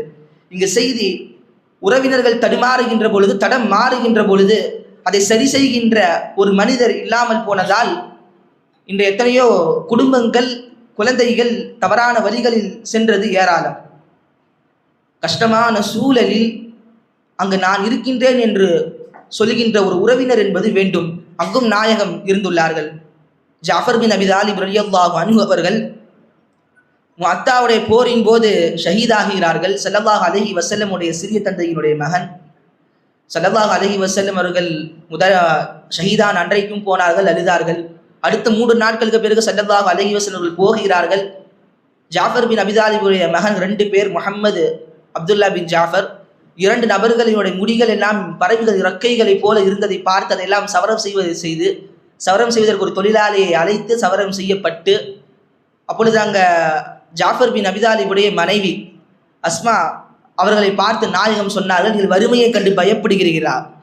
வறுமையை கண்டு நீங்கள் பயப்படுகிறீர்களா? ஆனா வலியுகும் ஃபித் துன்யா வல் ஆஹிரா, நான் இவர்களின் இவ்வுலகிலும் மறுமையிலும் நான் இவர்களுக்கு பொறுப்பேற்றுக் கொள்கிறேன் என்பதாக ஹஸரத் நாயகம் ஸல்லல்லாஹு அலைஹி வஸல்லம் அவர்கள் சொன்னார்கள். இன்று இது போன்ற குடும்ப தலைவர்கள் தவறுகின்ற பொழுது நிற்குகின்ற எத்தனை உறவினர்கள் இல்லாததால் எத்தனையோ குழந்தை காப்பகங்களும் அதில் இருக்கக்கூடிய குழந்தைகளும் ஏராளம். கிட்டத்தட்ட தமிழ்நாட்டில் மாத்திரம் 1100 முதல் 1200 குழந்தை காப்பகங்கள் உள்ளதாக என்பதாக புள்ளி விவரம் தெரிவிக்கின்றது. உறவினர்களை ஆதரிக்கப்படாததினால் ஏற்பட்ட விளைவு இதுவெல்லாம். ஒரு பக்கம் உறவினர்கள் என்பதாக ஒரே கிளையாக உடன் பிறந்த இரத்தமாக இருக்கக்கூடிய உடன் பிறந்தவர்களுடன் இன்று இருக்கக்கூடிய அணுகுமுறைகள் என்பது எப்படி இருக்கின்றது? நம்மை ஒரு அண்ணனை விட தம்பியை விட அண்ணனோ ஒரு முக்கிய பொறுப்பில் வருகின்ற பொழுது அதை பார்த்து பொறாமைப்படுகிறான். ஆனால் ஹஸரத் மூசா அலைஹிஸ்ஸலாம் அவர்கள் தாங்கள் ஃபிரௌனை எதிர்த்து செல்லுகின்ற பொழுது ஹஸரத் மூசா அலைஹிஸ்ஸலாம் தன்னுடைய எந்த விதமான ஆயுதத்தையோ வேறு எந்த இராணுவத்தை கேட்கவில்லை, தன்னுடைய அண்ணனினுடைய கரங்களை தான் கேட்டார்கள். அஹி ஹாரூன் அஃப்ஸஹு மின்னி லிசானா, நாவாட்டல் மிக்க என்னுடைய சகோதரர் ஹாரூனை ஃபர்சில்ஹு மஅ யரிதா, எனக்கு உதவிக்காக என்னுடன் நீங்க அனுப்பி வை என்பதாக சொன்னார்கள். அடுத்து அல்லாஹ் கூறுவான், சனஷுத்து பி அஹீக வ நஜஅலு லகுமா சுல்தானா, உங்களுடைய தோழரின் மூலமாக உங்களின் தோல் புஜத்தை நாம் பலப்படுத்துகிறோம் என்பதாக அல்லாஹ் கூறி மீண்டும் கூறுவான், உங்களுக்கு ஆற்றலை ஒரு விதமான உதவியை நான் ஆக்குகிறோம் என்பதாகவும் குறிப்பிடுகின்றான். இரு சகோதரர்கள் இணைந்து ஒட்ட கருத்தில் இணைகின்ற பொழுது அவர்களுக்கு அல்லாஹ்வின் உதவி கிடைக்கும் என்பதாகவும், ஒரு சகோதரர் என்பது எப்படிப்பட்டவர் என்று சொன்னால், எப்படி ஒரு மனித உடலின் பலம் எல்லாம் ஒன்று இருக்கக்கூடிய இடம் தோல் புஜமோ அதுபோன்று சகோதரன் ஒரு பலம் எல்லாம் ஒரு மனிதனுடைய பலம் எல்லாம் ஒன்று இருக்கக்கூடிய ஒரு இடம் தான் சகோதரன் என்பதாக சொல்வார்கள். அதனால் தான் தமிழில் சொல்வது உண்டு, தம்பியுடையான் படைக்கு அஞ்சான் என்பதையெல்லாம். அதே போல் மன்னிக்கும் மனப்பான்மை என்பது இன்றைய சகோதரர்களிடத்தில் வர வேண்டும். ஹஸரத் யூசுப் அலைஹிஸ்ஸலாமுடைய நிகழ்வு நாம் எல்லாம் கேள்விப்பட்ட பல்வேறு சோதனைகளுக்கு சகோதரர்கள் மூலமாக ஹஸரத் யூசுப் அலைஹிஸ்ஸலாம் தள்ளப்பட்டார்கள்.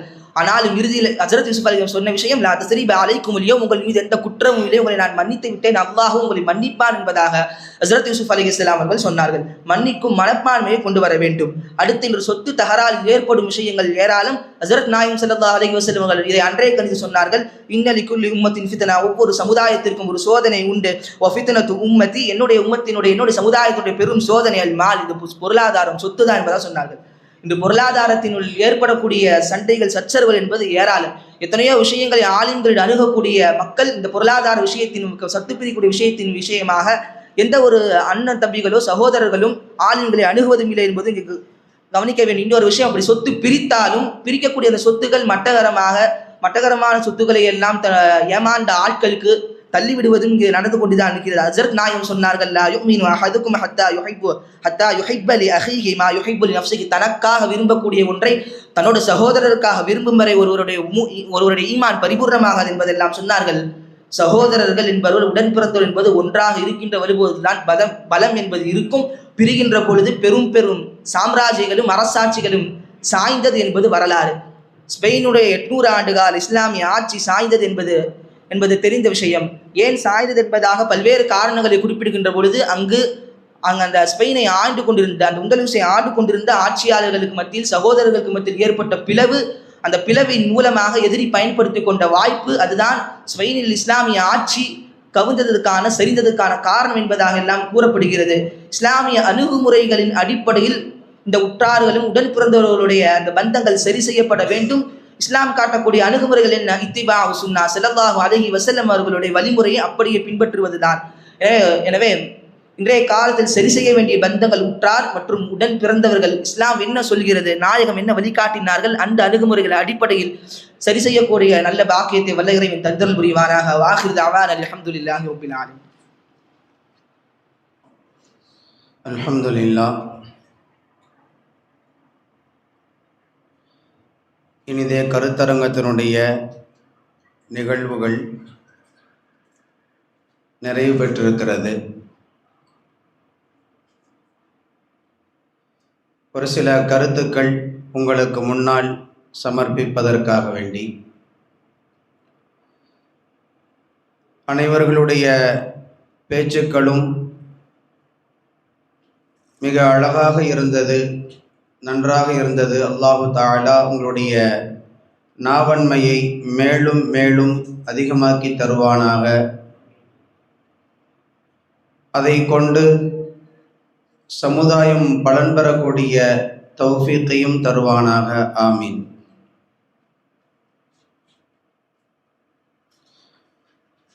ஒரு சில கருத்துக்கள். பொதுவாக நாம் மேடையில் பேசும் பொழுது நம்முடைய பயிற்சி மன்றம் என்பதனால் சில செய்திகளை நாம் நினைவுபடுத்திக் கொள்ளணும்.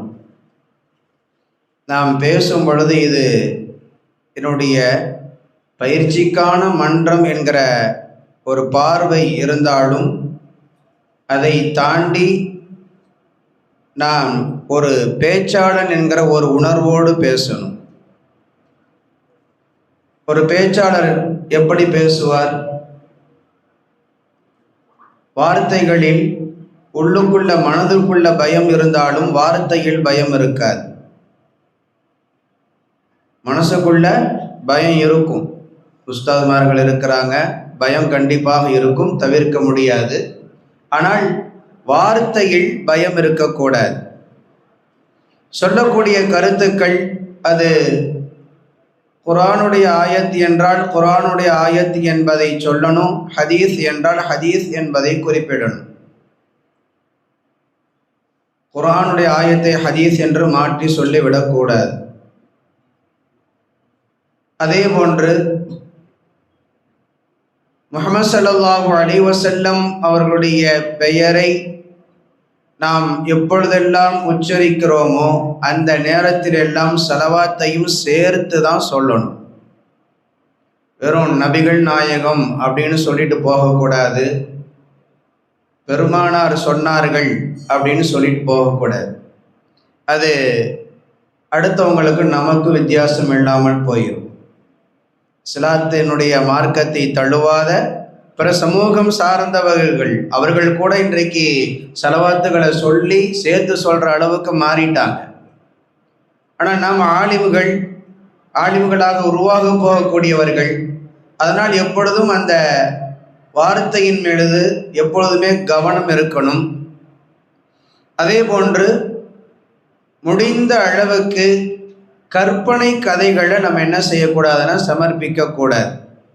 அப்படி ஏதாவது ஒரு கற்பனையான ஒரு கதையை ஒரு நம்முடைய குறிப்புக்கு அது தேவைப்படுகிறது என்று நாம் சொல்லுகிறோம் என்றால் அப்படி சொல்லும் பொழுது அது எங்கே இருந்து எடுக்கப்பட்டது என்கிற செய்தியை சேர்த்து சொல்லணும். அப்படி சொல்லும் பொழுது அது நமக்கு நம்முடைய பேச்சுக்கு மேலும் அழகூட்டும். நம்முடைய பேச்சுக்கு மேலும் அழகூட்டும். சொந்த செயல்களாக செய்திகளாக இல்லாமல் நம்ம ஒரு உதாரணத்தை சொல்லும் பொழுது இப்படி ஒருவன் எழுதியிருக்கிறான் அப்படின்னு சொல்லி ஒரு செய்தியை ஒரு புத்தகத்தில் இப்படி ஒருவர் எழுதியிருக்கிறார் அப்படின்னு சொல்லும் பொழுது அதனுடைய பேச்சுக்களுக்கு வலுவூட்டும். இன்றைக்கு சிலர்கள் எப்படி நினைக்கிறாங்க என்றால், தான் பேச்சாளனாக உருவாகணும், ஆனால் அடுத்தவருடைய பெயர் சொல்லாமல் உருவாகணும் அப்படின்னு நினைக்கிறாங்க. அது சாத்தியம் இல்லை, அது என்றைக்குமே சாத்தியப்படாது. அது ஒரு நம்பிக்கையான பேச்சாளனுக்கு அது அழகும் இல்லை. இன்றைக்கு நீங்கள் எவ்வளவோ பேச்சாளர்களுடைய பயான்களை கேட்டு பாருங்க. குர்ஆன் ஹதீஸை தவிர்த்து மற்ற சில செய்திகளை எல்லாம் மேற்கோள் காண்பிக்கும் பொழுது பொது பேச்சாளர்கள், பல லட்சக்கணக்கான மக்களுக்கு மத்தியில் உரையாற்றக்கூடிய பேச்சாளர்கள் தாங்கள் எடுத்த புத்தகத்தினுடைய பெயர்களை கூட கூச்சப்படாமல் சொல்றாங்க. இந்த நூலில் இப்படி ஒரு செய்திகள் பதிவு செய்யப்பட்டிருக்கிறது, இந்த நூலில் இருந்து நான் இந்த செய்தியை படித்தேன் என்று சொல்லி அவர்கள் சொல்லுகிறார்கள். அதனால் இதையெல்லாம் நாம் கொஞ்சம் கவனத்தில் எடுத்துக்கொண்டு நம்முடைய பேச்சுக்களை மேலும் மேலும் அழகுபடுத்தி கொள்ள வேண்டும். அல்லாஹு தஆலா அப்படிப்பட்ட ஒரு பேச்சாற்றலை நம் அனைவர்களுக்கும் தந்தல் புரிவானாக. ஆமீன். முதன்மையாக இந்த தலைப்புகள் நிறைய செய்திகளை பற்றி பேசுகிறது. மிக முக்கியமாக உறவுகள், இதனுடைய அடிப்படை அதுதான். பந்தங்கள், உறவுகள் என்கிற ஒரு தலைப்பின் கீழ் தான் பல செய்திகள். அதில் நம்முடைய கவனத்திற்கு கொண்டு வர வேண்டிய மிக முக்கியமான ஒரு செய்தி, ஆசிரியரும் மாணவர்களும் எப்படி இருக்க வேண்டும். இங்கு ஒழுங்குபடுத்த வேண்டியது ஆசிரியர்களை அல்ல. மதரசாக்களை பொறுத்தவரை ஒழுங்குபட வேண்டியவர்கள் மாணவர்களாக இருக்கக்கூடிய நாம தான்.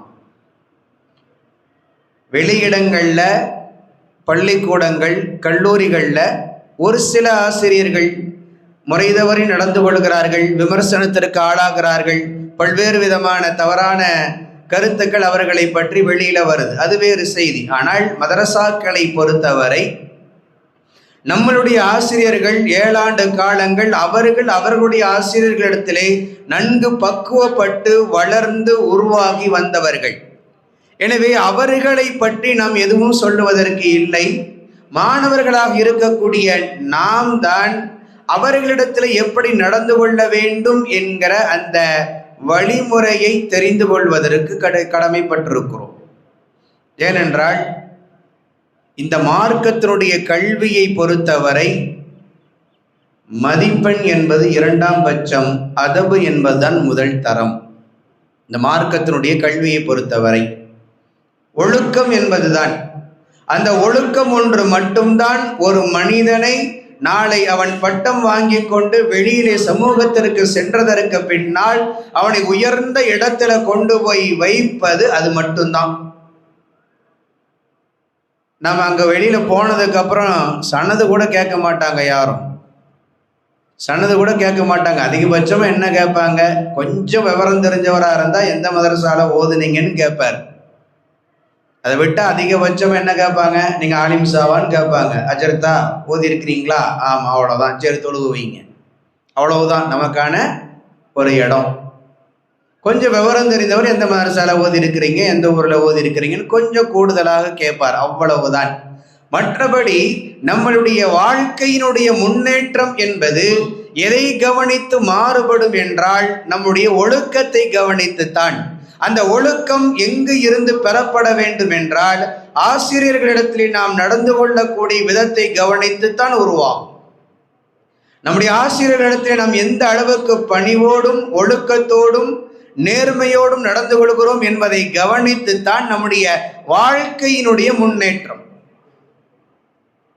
வெளியிலே சென்றதற்கு பின்னால் நிதர்சனமாக சில நிகழ்வுகளை உண்மையாகவே பார்த்திருக்கிறேன். அவருடைய பெயர் சொல்வதற்கு இந்த இடம் வேண்டாம், அதனால சொல்லலை.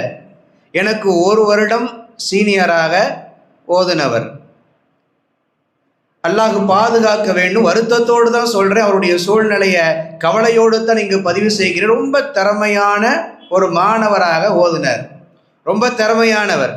எந்த அளவுக்கு என்று சொன்னால், அன்றைக்கு அவர் மிஷ்காத்தினுடைய ஹதீஸுகள் எல்லாம் அப்படியே மனப்பாடமாக சொல்லுவார். நாங்கள் ரூமில் இருந்துட்டு அப்படியே கேட்போம். சில சமயங்கள்லாம் அப்படியே குர்ஆனுடைய ஆயத்துக்களை ஓதுவதை போன்று ஹதீஸுகளை மனனமாக சொல்லி கொண்டிருந்தார். அதற்கு பிறகு இங்கே அவர் பட்டம் வாங்கலை, வேறு ஒரு மதரசாவில் போய் சனது வாங்கினார். சனது வாங்கியதற்கு பின்னால் அவருடைய நிலை அப்படியே மாறி போயிடுச்சு. ஒரு அரபிக் கல்லூரியில் போய் உஸ்தாதாக பேராசிரியராக பணியாற்றினார். அதற்கு பிறகு அதனால் அங்கு அவரால் தொடர முடியாமல் வேறொரு இடத்துக்கு மாறினார். இப்படி அப்படியே கொஞ்சம் கொஞ்சமாக மாறிக்கொண்டே இருந்தது. நாட்கள் நகர்ந்தது. என்ன செஞ்சார்? சில ஆடு மாடுகளை வாங்கி அவர் பண்ணை வைத்தார். அதில் ஒன்றும் இல்லை, ஹோட்டல் வைத்தார். நான் சொல்றது ஒரு ஹாஃபில் ஒரு ஆலிம், ஒரு ஹாஃபில் ஒரு ஆலிம் ஹோட்டல் வைத்தார். அதுலேயும் முன்னேற்றம் இல்லை. ஊரில் சில மனிதர்களிடத்தில் கடன். நாட்கள் நகர்ந்தது. அல்லாஹ் பாதுகாக்கணும், வருத்தத்தோடு தான் சொல்கிறேன்.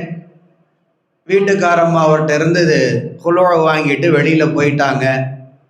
அப்படியே கொஞ்சம் இன்னும் நாட்கள் நடந்தது. வேறொரு திருமணம் முடித்தார். இப்போ அவருடைய வேலை என்னன்னு சொன்னால் சுவர்களுக்கு வெள்ளையடித்து கொண்டிருக்கிறார். சுவர்களுக்கு வெள்ளையடிச்சிட்டு இருக்கிறார். இது நான் கற்பனை கதை சொல்லலை, நான் கண்களால் பார்த்ததை சொல்கிறேன். இவர் என்ன செஞ்சார், ஏன் இந்த நிலை அப்படின்னு கொஞ்சம் அவரை பற்றி யோசித்தேன். ஏன்னா அவரோடு பேசுகிற பழக்கம் எனக்கு அப்பொழுது இருந்தது, இப்பொழுது சந்திப்பதற்கான வாய்ப்புகள் இல்லை. அப்படி நடக்கும்போது என்னன்னா, அவர் பாடத்தில் இருக்கும்போது சில உஸ்தாத்மார்கள்ட்ட என்ன ஒரு பழக்கம்னா, குறையல்ல, ஒரு சில உஸ்தாத்மார்கள் சொன்னதை திரும்ப சொல்லுவாங்க. அது அவருக்கு பிடிக்காம அவர் என்ன செஞ்சிருக்கிறாருன்னா, பாடம் நடத்தும் போதே உஸ்தாத்மார்கள்ட்ட கொஞ்சம் திறமையானவர்னால சீக்கிரம் பாடத்தை விளங்கிடுவார். விளங்கினதுக்கு பின்னாடி உஸ்தாத்மார்கள்ட்ட மாணவர்கள் இருக்கும் பொழுதே ஒரு தடவை சொல்லுங்க, திரும்ப திரும்ப சொல்லிகிட்டே இருக்கிறீங்க. யாருக்கு முன்னாடி? மாணவர்கள் இருக்கும் பொழுதே உஸ்தாத இப்படி சொல்லுவார். அந்த உஸ்தாது நமக்கும் பழக்கமானவர்கள். மக்துமியாவில் உஸ்தாதாக இருந்தவங்க வேறொரு இடத்துக்கு போயிட்டாங்க. இப்போ இதெல்லாம் நடந்துச்சு. அதுக்கு பிறகுதான் எனக்கு அந்த புரிதல் வந்தது. நாங்கள் சக ஆலிம்களோடு பேசிக்கொள்ளும் பொழுது இதைத்தான் மேற்கோள் காட்டினார்கள், இதைத்தான் மேற்கோள் காட்டினாங்க. இது போன்ற நிறைய அவரை பற்றிய எதிர்மறையான சிந்தனைகள், செய்திகள் நிறைய என் கவனத்துக்கு வந்தது. ரொம்ப ஆச்சரியமா இருந்தது. எந்த அளவுக்கு ஏன்ற சொல்லி வைத்தாங்கன்னா, நீங்க கூட ஓதுனவர்னு சொல்லி உங்கள்கிட்ட அவர் தைன் வாங்கிட போறாரு, நீங்க கொடுத்துறாதீங்கன்னு என்கிட்ட சொல்லி வைத்தாங்க. அல்லாஹ் பாதுகாக்க வேண்டும். இதற்கான காரணமாக எதை நான் யோசித்தேன் என்றால், அவர் உஸ்தாதிடத்தில் நடந்து கொண்ட அந்த ஒரு முறையற்ற ஒரு செயல், மாணவர்களுக்கு மத்தியிலே உஸ்தாதை ஒரு கேலியாக ஒரு கிண்டலாக பேசிய அந்த ஒரு நிலை அவருடைய வாழ்க்கையில் மிக திறமை வாய்ந்தவர், நல்ல திறமை வாய்ந்தவர், அதில் எந்த குறையும் கிடையாது. இருந்தும் கூட வாழ்க்கையில் ஜொலிக்க முடியல, வாழ்க்கையில் வெற்றி பெற முடியவில்லை. ஆனால் இதற்கு அப்படியே எதிர்மறையாக எத்தனையோ மாணவர்கள் வெறும் ஒரு பாஸ் மார்க் மட்டும்தான் எடுப்பாங்க. ஆனால் உஸ்தாத்மார்களுக்கு செய்த கிதுமத், உஸ்தாத்மார்களுக்கு செய்த துஆக்கள் அவர்களை எங்கேயோ கொண்டு போய் நிறுத்திடுச்சு. உயர்ந்த இடத்தில் இருக்கிறாங்க. சில ஆலிம் பெருமக்கள் உஸ்தாத்மார்களுக்கு செய்த ஒரே கிதுமத்தினால் அவர்களை மலேசியா வரைக்கும் கொண்டு போய் உயர்த்தி அங்கு ஒரு பெரிய தமிழ் பள்ளியில இமாமாகவும் கொண்டு போய் நிறுத்தி இருக்கிறது. இதுவெல்லாம் நாங்கள் கண்கூடாக பார்த்த செய்திகள். இதை நாம் எதற்கு பதிவு செய்கிறோம் என்றால், இன்றைக்கு சூழ்நிலையில் ஆசிரியர் மாணவர்கள் என்கிற அந்த உறவு என்பது மிக அழுத்தமானதாக உருவாக வேண்டும், மிக நேர்மையானதாக இருக்க வேண்டும், மிகவும் ஒழுக்கமுள்ளதாக இருக்கணும். அவர்கள் நமக்கு மிக அற்புதமான செய்திகளை கற்றுத்தருகிறார்கள். அதில் எந்த விதமான மாற்றமும் இல்லை. நமக்கு அலிஃப் என்கிற ஒரு எழுத்தில் துவங்கி இன்றைக்கு ஹதீஸுகளை புகாரி ஷரீஃப் வரைக்கும் நாம் ஓதி இருக்கிறோம் என்றால் அத்தனைக்கும் காரணம் அவர்கள்தான். அது மட்டும் இல்லை, நாம் வெளியிலே சென்றதற்கு பின்னால் அல்லாஹுவின் பேரருளால் பலர்கள் பேசப்படும் அளவிற்கு பல மஹ்தூமிகள் உருவாகி இருக்கிறார்கள் என்றால் அதற்கான அடித்தளம் ஆசிரியர்கள் தான், உஸ்தாதுமார்கள் தான், அவங்க கற்றுக் கொடுத்தவைகள் தான். அவர்களிடத்திலிருந்து படித்தவைகள் தான் இன்றைக்கு உருவாக்கி தந்திருக்கிறது. இன்றைக்கும் பலர்கள் மஹ்தூமிகள் என்றாலே 2 விஷயத்தை அழுத்தமாக பதிவு செய்கிறாங்க. மஹ்தூமிகள் என்றாலே நல்லா பேசுகிறாங்க, நல்லா எழுதுகிறாங்க, நல்லா பேசுகிறாங்க, எழுதுகிறாங்க. இது நம்முடைய ஊரில் இருக்கக்கூடிய சக ஆலிம்கள் நம்மள்கிட்ட பதிவு செய்த தகவல். காரணம், அதை கணிக்கிறாங்க, பார்க்கிறார்கள். அந்த 2க்குமான அடித்தளம் எங்கே அமைந்தது என்றால் இங்கே உருவாக்கி தரப்பட்டது தான். நம்முடைய உஸ்தாதுமார்கள் உருவாக்கி தரப்பட்டது தான். நம்முடைய உஸ்தாதுமார்கள் எந்த அளவுக்கு நம்மளை கண்காணிக்கிறார்கள் என்றால், நாம் பேசக்கூடிய பேச்சுக்கள் வரை அனைத்தையுமே கண்காணிக்கிறாங்க. வியாழக்கிழமை இரவு மன்றம் நடக்கும். மாணவர்கள் ஒவ்வொருவர்களும் ஒவ்வொரு தலைப்பில் பேசுவாங்க. தஹ்சீல் மாணவர்கள் மன்றத்தினுடைய தலைவராக இருப்பாங்க. சில ஆசிரியர்கள் நம்முடைய மஹ்தூமியாவில் இருந்த உஸ்தாதுமாருங்க என்ன செய்வாங்கன்னா, ஒளிந்து நின்று மாணவர்களுடைய பேச்சுக்களை கேட்டிருக்கிறார்கள். ஒளிந்திருந்து மறைவாக நின்று கொண்டு ஒவ்வொரு மாணவர்களும் எப்படி பேசுகிறார்கள் என்பதை கேட்டிருக்கிறாங்க. சில சமயங்கள் அதே தலைப்பை, அதே செய்தியை மறுநாள் ஜுமாவினுடைய தலைப்பாக அமைத்து இதே குறிப்புகளை ஜுமாவிலையும் பதிவு செய்திருக்கிறார்கள். அந்த அளவுக்கு உஸ்தாதுமார்கள் மாணவர்களினுடைய கல்வியின் மீதும் அதே சமயம் பேச்சுக்களின் மீதும் கவனம் எடுத்திருக்கிறாங்க. இது ஒன்றும் சாதாரணமான ஒரு இடம் இல்லை. நம்முடைய வருங்காலத்தில் நாம் எப்படி இருக்க போகிறோம் என்பதை உருவாக்கக்கூடிய ஒரு இடம். இந்த 2 தான் சமுதாயத்தில் நம்ம யார் என்பதை அடையாளப்படுத்தும். ஆலிம்களுக்கு மத்தியில் வேண்டுமென்றால் நமக்கு எது தேவைப்படும்னா, சனதுகள் தேவைப்படும், நம்முடைய கிதாபியத்தினுடைய திறமைகள் தேவைப்படும். இது ஆலிம்களுக்கு மத்தியில். ஆனால் சமூகத்திற்கு மத்தியில் 2 தான் தேவைப்படும். ஒன்று பேச்சு, இன்னொன்று எழுத்து. சமீபத்தில் ஒரு மனிதரை சந்தித்தேன். இது பெருமைக்காக வேண்டி சொல்றதில்லை. எங்களுடைய உஸ்தாதுமார்கள் அவர்களுடைய பாடம் படித்த நாங்கள் யாரும் சோடை போகலை என்பதற்காக வேண்டி பதிவு செய்கிறோம், வேற நோக்கம் இல்லை. ஒரு மனிதர் பார்த்துட்டு நீங்கள் யாருன்றார். அறிமுகமானதுக்கு பின்னாடி அவர் சிரிச்சார். உங்களை பார்த்தாலே சிரிக்கணும்னு தோணுதுங்க செத்து அப்படின்ட்டார். என்னடா நம்மளை பார்த்தா இருக்கிற சிரிக்கணும்னு தோணுதுன்னு சொல்கிறாரு. எனக்கு ஒன்றும் புரியல. ஏங்க சிரிக்கணும்னு தோணுதுன்னு சொல்கிறீங்க அப்படின்னு. இல்லைங்க, நீங்கள் ஒரு கட்டுரை எழுதியிருந்தீங்க, ஒரு மாத இதழில் ஒரு கட்டுரை எழுதியிருந்தீங்க. அந்த கட்டுரையில் ரசூலுல்லாஹ்வுடைய சிரிப்புகளை பற்றி நீங்கள் எழுதியிருந்தீங்க. குறைந்தபட்சமாக சக மனிதர்கள் கூட சிரிக்கிறது இல்லைன்னு எழுதியிருந்தீங்க. அதை பார்த்தது எனக்கு ஞாபகம் வந்துருச்சு அப்படின்றார். எதுக்குன்னா, அந்த புரிதல் அவருக்கு ஏற்பட்டு இருக்கிறது. நம்ம எங்கேயோ யாருக்கோ எழுதின ஒரு கட்டுரை ஏதோ ஒரு இடத்தில் போய் அது நமக்கு மீண்டும் அது காட்சி தரும் பொழுது, நம்முடைய ஆசிரியர்கள் நம்மை உருவாக்கிய அந்த விதத்தை கவனித்து அவர்களை நாம் பெருமைப்படுத்துவதற்கு கடமைப்பட்டிருக்கிறோம்.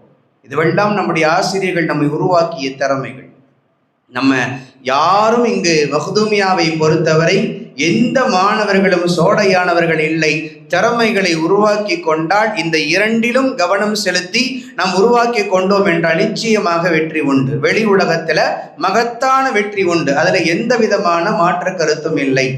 நமக்கும் ஆசிரியர்களுக்கும் மத்தியில் உறவு என்பது அவ்வளவு புனிதமானவையாக, உயர்வானவையாக பார்க்கப்பட வேண்டும். ஒரு முறை மாவீரன் அலெக்சாண்டர் அவனுடைய ஆசிரியர் சாக்ரட்டிஸ் 2 பேரும் போயிட்டு இருந்தாங்க. போய் கொண்டு இருக்கும் பொழுது இடையில ஒரு ஆறு, அந்த ஆறை கடக்கணும். ஆறை கடப்பதற்கு அதனுடைய ஆழம் எவ்வளவுன்னு தெரியல, எவ்வளவு ஆழம் என்பது தெரியல. ஆசிரியரும் மாணவரும் இருக்கிறாங்க. இப்படி இருந்து கொண்டு இருக்கும் பொழுது திடீரென்று மாணவராக இருக்கக்கூடிய அலெக்சாண்டர் திடீரென்று ஆற்றுக்குள்ள உள்ள குதிச்சிட்டார்.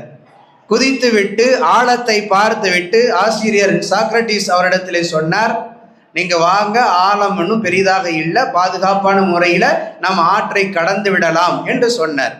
சொன்ன பொழுது ஆசிரியர் கேட்டார் அலெக்சாண்டரை பார்த்து, ஏப்பா நீ ஏன்பா திடீர்னு உள்ள குதிச்ச?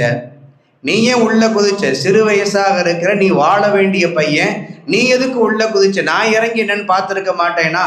எவ்வளவு ஆழம் என்று பார்த்துருக்க மாட்டேனா என்று ஆசிரியர் சாக்ரட்டிஸ் அவர் மாணவரிடத்திலே சொன்ன பொழுது மாணவனாக இருக்கக்கூடிய அலெக்சாண்டர் சொன்னா, அப்படி இல்லை ஆசிரியர் அவர்களே, நான் ஏதாவது ஒரு ஆபத்து ஏற்பட்டு நான் மரணித்து போய்விட்டேன் என்றால் ஒரு அலெக்சாண்டர் மட்டும்தான் இறந்து போவான். நீங்கள் உயிரோடு இருந்தீர்கள் என்றால் என் போன்று 1000 அலெக்சாண்டர்களை உங்களால் உருவாக்க முடியும். நீங்கள் உயிரோடு இருந்தீர்கள் என்றால் என் போன்று இன்னும் ஆயிரக்கணக்கான மாணவர்களை திறமைசாலிகளாக உங்களால் உருவாக்க முடியும். நான் போன என்னோட ஒரு ஆள் தான் போச்சு என்று அவன் விளக்கம் தருகிறான் என்றால் எந்த அளவுக்கு புரிதல்கள் இருக்க வேண்டும் என்பதை நம்ம யோசிக்கணும். நிறைய கிதாபுகள்ல எழுதுவாங்க, நிறைய கிதாபுகள் ஆசிரியர்கள் மாணவர்களுக்குமான உறவுகள் எல்லாம் எப்படி இருந்துச்சுன்னு. இமாமுல் ஆலம் அபு ஹனீஃபா ரஹ்மத்துல்லாஹி அலைஹ் தங்களுடைய ஆசிரியர் ஹம்மாத் ரஹ்மத்துல்லாஹி அலைஹ் அவர்களுடைய வீட்டுக்கு பக்கம் காலை கூட நீட்டினது இல்லையாமா. வீட்டின் பக்கமாக காலை கூட அவர்கள் நீட்டி அமர்ந்ததில்லை என்று கிதாபுகள்ல எழுதுறாங்க. யோசித்து பாருங்கள், எவ்வளவு பெரும் பேணுதல். இமாம் அஹ்மது பின் ஹம்பல் ரஹ்மத்துல்லாஹி அலைஹ் அவர்கள் தங்களுடைய உஸ்தாத் இமாம் ஷாஃபிஈ ரஹ்மத்துல்லாஹி அலைஹ் அவர்களுக்கு நான் ஒரு நாளும் துஆ செய்யாமல் இருந்ததே இல்லை என்கிறார்கள். ஒரு நாளும் நான் துஆ செய்யாமல் இருந்ததே இல்லை. எவ்வளவு பெரிய வார்த்தைகள்! அந்த ஒரு நன்றி உணர்வை யோசித்து பார்க்கிறாங்க. நம்முடைய ஆசிரியர்கள் நமக்கு கல்வியை கொடுத்த அந்த உணர்வை யோசித்து பார்க்கிறார்கள். அதனால் காலம் முழுவதும் என்னுடைய ஆசிரியர்களுக்கு நான் நன்றியோடு இருக்க வேண்டும் என்கிற உணர்வு தான் அவர்களை இதையெல்லாம் செய்ய வைக்கிறது. சில ஆசிரியர் பெருமக்களை பற்றி எழுதுவாங்க, என்ன செய்வாங்களாம், சுன்னத்துக்கால் போட்டு அத்தையாத்து மாதிரி உட்கார்ந்தா அசத்து இடத்தை விட்டு எந்திரிக்கிறது வரைக்கும் ஒரு கால் மாற்றி இன்னொரு காலில் கூட உட்கார மாட்டாங்களாம். இன்றைக்கு நம்மளால் அவ்வளவு பேணுதலாக இருக்க முடியுமான்னு தெரியல. ஆனாலும் முடிந்த அளவுக்கு நம்மளால் எந்த அளவுக்கு சக்தி பெற்றிருக்கிறோமோ அந்த அளவுக்காவது பேணுதலோடு நம்முடைய மிக முக்கியமாக ஆசிரியர்களுக்கு எந்த விதமான இடையூறுகளும் நம்முடைய சொல்லாலும் செயலாலும் தராமல் பாதுகாத்துக் கொள்ளணும். ஏனென்றால் நம்மை பக்குவப்படுத்தியவர்கள், நம்மை ஒழுக்கப்படுத்தியவர்கள், நமக்கான அத்தனை நேர்மையான வழிகளையும் நமக்கு சொல்லி தந்தவங்க. ஒரு முறை பெரிய பள்ளிவாசல்ல, இந்த பெரிய பள்ளிவாசல்ல இஷாவனுடைய தொழுக வைக்கிறேன். தொழுக வைக்கும் பொழுது 2வது ரக்காஅத்தில் பத்தீனி சூரா ஓதுகிறேன். ஓதும் பொழுது அலைஹிஸ்ஸல்லாஹு பிஅஹ்கமில் ஹாக்கிமீன் அப்படின்னு ஆயத்து முடியுது. நான் ஓதும்போது எப்படி ஓதுறேன்னா அலைஹிஸ்ஸல்லாஹு பிஅஹ்சனில் ஹாக்கிமீன் அப்படின்னு ஓதி தொழுக முடிஞ்சு. நம்முடைய அன்றைக்கு இருந்த நாசிர் எங்களுடைய உஸ்தாத் அஷ்ரஃப் அலி ஹஸரத் ரஹ்மத்துல்லாஹி அலைஹ் அவர்கள் பெரும்பாலும் 3 வக்துகள் இங்கே தான் தொழுவுவாங்க. ஃபஜ்ரு, லுஹரு, இஷா 3 வக்து இங்கே தான் பெரும்பாலும் தொழுவுவாங்க. அப்போ இஷாவினுடைய தொழுகை பின்னாடி ஹஸரத் அவங்க தொழுதுட்டு இருந்திருக்கிறாங்க. தொழுகை முடிஞ்சு அப்போ மாணவர்கள் எல்லாம் சொன்னாங்க, இந்த மாதிரி நீ ஓதிட்ட, மாற்றி ஓதிட்ட அப்படின்னு சொன்னாங்க. ரொம்ப பயமாக இருந்துச்சு, அஜித் வேறு என்ன சொல்லுவாங்களோ. திரும்பி பார்த்தா அஜித் வேறு தொழுதுட்டு இருக்கிறாங்க பின்னாடி. பயமாக இருந்துச்சு. அப்போ அப்படியே வந்தாங்க, வந்து இந்த இடத்துல நின்றுட்டாங்க. நான் இப்படி ரொம்ப தயக்கத்தோடு வர்றேன், இப்படி ஓதிட்டோமேன்னு சொல்லிட்டு அப்படியே இங்கே வரும்போது அஜித் இங்கே கிட்ட வரவும் நான் எதுவுமே சொல்லாமல் அப்படியே உள்ள நுழைஞ்சிடலான்னு வர்றேன். வரும்பொழுது அஜித் அவங்க கூப்பிட்டாங்க.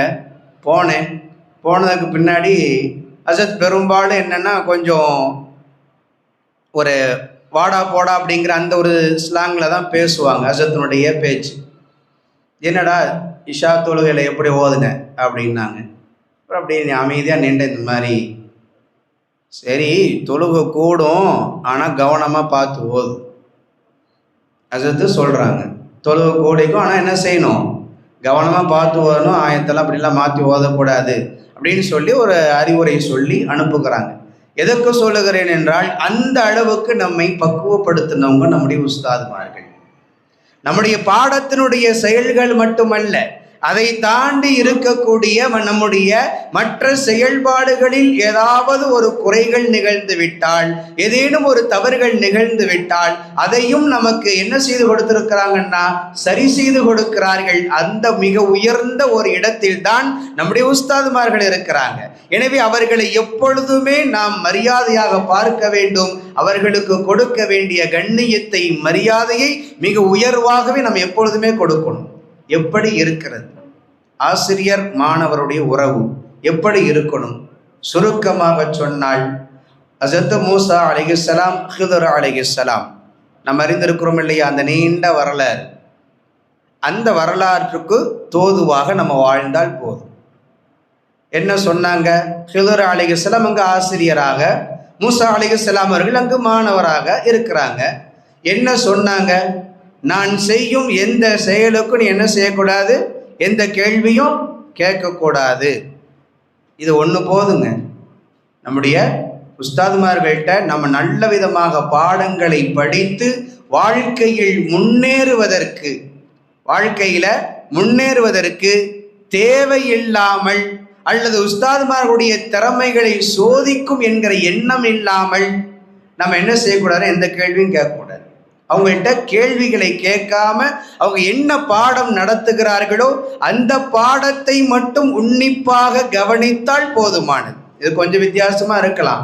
ஏன்னா நிறைய பேர் சொல்லுவாங்க, கேள்வி கேளுங்க, கேள்வி கேட்டு என்ன செய்யுங்க, கற்றுக்கொள்ளுங்கன்னு சொல்லுவாங்க. என்னடா நீங்க கேள்வி கேட்க கூடாதுன்னு சொல்றீங்களேன்னா அதைத்தான் சொல்றோம். பாடத்துல நம்ம கேள்விகள் எப்படி இருக்கணும்னு சொன்னா நமக்கு தேவையானவையாக அது இருக்கணும்.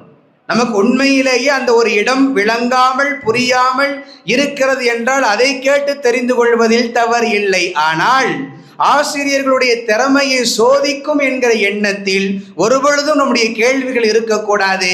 அல்லது என்னுடைய திறமை என்னன்னு பாருங்க என்கிற அடிப்படையில கேள்வி கேட்கக்கூடாது. அந்த எண்ணத்துல ஒருபொழுதும் கேள்வி கேட்கக்கூடாது. ரெண்டு விஷயம். என்னது? ஆசிரியரை சோதிக்கு பார்க்கும் எண்ணத்திலும் கேள்வி இருக்கக்கூடாது. நான் எவ்வளவு பெரிய திறமைசாலி பார்த்தீங்களா, நான் எனக்கு இப்படிப்பட்ட ஒரு கேள்வி வந்திருக்கிறது என்கிற அந்த பார்வையை கொண்டு பார்க்கிற எண்ணத்திலும் ஒருபொழுதும் நாம் கேள்வி கேட்கக்கூடாது. இதை கவனத்தில் நிறுத்திக் கொள்வோம். நம்முடைய உஸ்தாதுமார்கள் நமக்கு சாதாரணமானவர்கள் இல்லை. குறிப்பிட்ட சில காலம் வரை நம்முடைய தாய் தந்தையினுடைய பராமரிப்பில் அரவணைப்பில் வாழ்ந்தோம். இப்பொழுது கிட்டத்தட்ட 7 ஆண்டோ அல்லது ஹிஃபுகளில் இருந்து ஒரு 10 ஆண்டு காலமோ நாம் நம்முடைய ஆசிரியர்களினுடைய பார்வையில் அவர்களுடைய பராமரிப்பில் நாம் வாழ்ந்து கொண்டிருக்கிறோம். எனவே இவர்களையும் நாம் நம்முடைய தாய் தந்தைக்கு நிகராக மதித்து மரியாதை கொடுக்க வேண்டும். அவர்களுக்கு எல்லா விதமான ஹிதுமத்துகளையும் செய்யணும். ஹிதுமத்துகளை செய்யறதுல ஒருபொழுதும் சோடை போகக்கூடாது. ஹிதுமத்துகளை ரொம்ப ஆசையோடும் ஆர்வத்தோடும் செய்யணும். அதுதான் உங்களுடைய வாழ்க்கையில் பெரும் முன்னேற்றத்தை தரும். உஸ்தாத்மார்களுக்கு செய்யக்கூடிய பணிவிடை தான் உங்களை பெரிய உயர்ந்த அந்தஸ்துக்கு கொண்டு போகும். அதுல எந்த விதமான மாற்று கருத்தும் கிடையாது.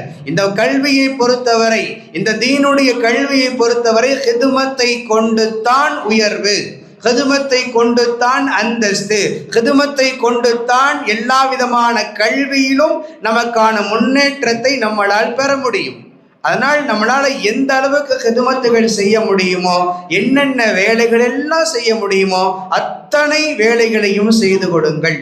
அல்லாஹ் நம்முடைய வாழ்க்கையை பிரகாசமாக ஆக்குவான். அதில் எந்த விதமான சந்தேகமும் இல்லை. நீங்கள் வெளியிலே சென்று இருக்கக்கூடிய உங்களுக்கு முந்தின செட்டு மாணவர்கள் இருப்பாங்க இல்லையா, உங்களுக்கு மூத்த மாணவர்கள், அவங்களை அப்படியே கொஞ்சம் யோசித்து பாருங்கள். யார் உஸ்தாதுமார்களுக்கு ஹாதிம்களாக இருந்தார்களோ அந்த மாணவனினுடைய நிலையை கொஞ்சம் யோசித்து பாருங்கள். வாழ்க்கையினுடைய தரம் என்ன என்பது உங்களுக்கு புரியும். வாழ்க்கையினுடைய முன்னேற்றம் என்ன என்பது உங்களுக்கு புரியும். உஸ்தாதுமார்களுக்கு யாரெல்லாம் ஹாதிம்களாக இருந்தார்களோ அவர்கள்தான் வாழ்க்கையில வெளியில முன்னேற்றம் பெற்றிருக்கிறாங்க. பல வழிகளில் அவர்கள் முன்னேறியவர்களாக இருக்கிறார்கள். அவர்கள் வாழக்கூடிய, அவர்கள் ஹிதுமத்து செய்யக்கூடிய மஹல்லாக்களில் அவர்களுக்கு ஒரு தனித்துவமான ஒரு பெயர். அவர்கள் சொன்னால் செய்வதற்கு அந்த மஹல்லாவில் இருக்கக்கூடிய மக்கள் தயார் என்கிற அளவிற்கான சூழ்நிலைகள் உண்டு. இதுவெல்லாம் எதன் மூலமாக கிடைக்கிறது என்றால் ஹிதுமத்துகள். ஹிதுமத்து செய்யும் பொழுது என்ன கிடைக்கும்? உஸ்தாத்மாருடைய துஆ கிடைக்கும், ஆசிரியர்களுடைய துஆக்கள் கிடைக்கும். அந்த துஆ தான் நம்முடைய வாழ்க்கை. மாணவர்களாக இருக்கக்கூடிய நமக்கு தேவை அது ஒன்று தான், வேற எதுவும் தேவையில்லை. அந்த ஒன்று நமக்கு கிடைக்க பெற்று விட்டோம் என்றால் வாழ்க்கையில் நமக்கான அனைத்துமே கிடைத்துவிடும். வாழ்க்கையில கல்வி கிடைக்கும், பொருளாதாரம் கிடைக்கும், வாழ்க்கையில மதிப்புகள் கிடைக்கும், மரியாதைகள் கிடைக்கும், அந்தஸ்துகள் கிடைக்கும், அனைத்துமே கிடைக்கும். அல்லாஹுவின் பேரருளால் இன்றைக்கு பல மஹ்தூமிகள் மிக உயர்ந்த இடத்துல இருக்கிறாங்க. அல்லாஹ் கொண்டு போய் உயர்ந்த அந்தஸ்துல கொண்டு போய் வைத்திருக்கிறான். கல்லூரியினுடைய முதல்வர்களாக, கல்லூரியினுடைய துணை முதல்வர்களாக, சில தமிழ்நாட்டினுடைய சிறந்த பேச்சாளர்களாக அடையாளப்படுத்தக்கூடிய இடத்தில் ஒரு சில மஹ்தூமிகளை அல்லாஹ் கொண்டு வந்து சேர்த்திருக்கிறான் என்றால் அவர்களுடைய பின்புலம் உஸ்தாத்மாருடைய துஆ, அவருடைய பின்புலத்தில் இருக்கிறது. இது இந்த ஒரே ஒரு ஆற்றல், இந்த ஒரே ஒரு சக்தி தான் அவர்களை அந்த இடத்திற்கு கொண்டு போய் வைத்திருக்கிறது. எனவே நாம் எல்லோரும் தொடர்ந்து முயற்சி செய்வோம். உஸ்தாத்மாருடைய துஆவை பெறுவதற்கு அதற்கான காரணமாக இருப்பவைகள் தான் ஹிதுமத்துகளும் நம்முடைய ஒழுக்கமான செயல்களும். இந்த இரண்டின் மூலமாகத்தான் உஸ்தாத்மாருடைய துஆக்களை பெற முடியும். அது நம்முடைய வாழ்க்கையில் கல்வியையும் தந்துவிடும், பொருளாதாரத்தையும் தந்துவிடும், கண்ணியத்தையும் மரியாதையும் தந்துவிடும். அல்லாஹ் இன்றைக்கு அப்படித்தான் நிறைய மஹ்தூமிகளை கொண்டு வந்து வைத்திருக்கிறான். எனவே நீங்களும் அப்படி உருவாக வேண்டும், அதில் எந்த விதமான சந்தேகமும் இல்லை. அல்லாஹு தஆலா உங்களையும் அந்த நிலையிலே கொண்டு வந்து நிறுத்துவான். மிக அற்புதமான ஒரு கருத்தரங்கம், சமூகத்திற்கு பலன் தரக்கூடிய பல்வேறு விதமான செயல்களையும் மிக முக்கியமான பல குறிப்புகளையும் நீங்கள் தந்திருக்கிறீர்கள். உங்களுடைய கவனத்திற்கு சில செய்திகளையும் நாம் சொல்லி இருக்கிறோம். இதையெல்லாம் எடுத்து செயல்படுத்தக்கூடிய தௌஃபீக்கை அல்லாஹ் நம் அனைவருக்கும் தந்தல் புரிவானாக. இந்த ஒரு நல்லதொரு வாய்ப்பினை வழங்கிய கல்லூரியினுடைய முதல்வர் அவர்களுக்கும் அதே போன்று உஸ்தாதுமார்கள் அனைவர்களுக்கும் என்னுடைய நன்றிகளை தெரிவித்துக் கொள்கிறேன். ஜஸாக்குமுல்லாஹு கைரன் கஸீரா. அஸ்ஸலாமு அலைக்கும் வரஹ்மத்துல்லாஹி வபரகாத்துஹு.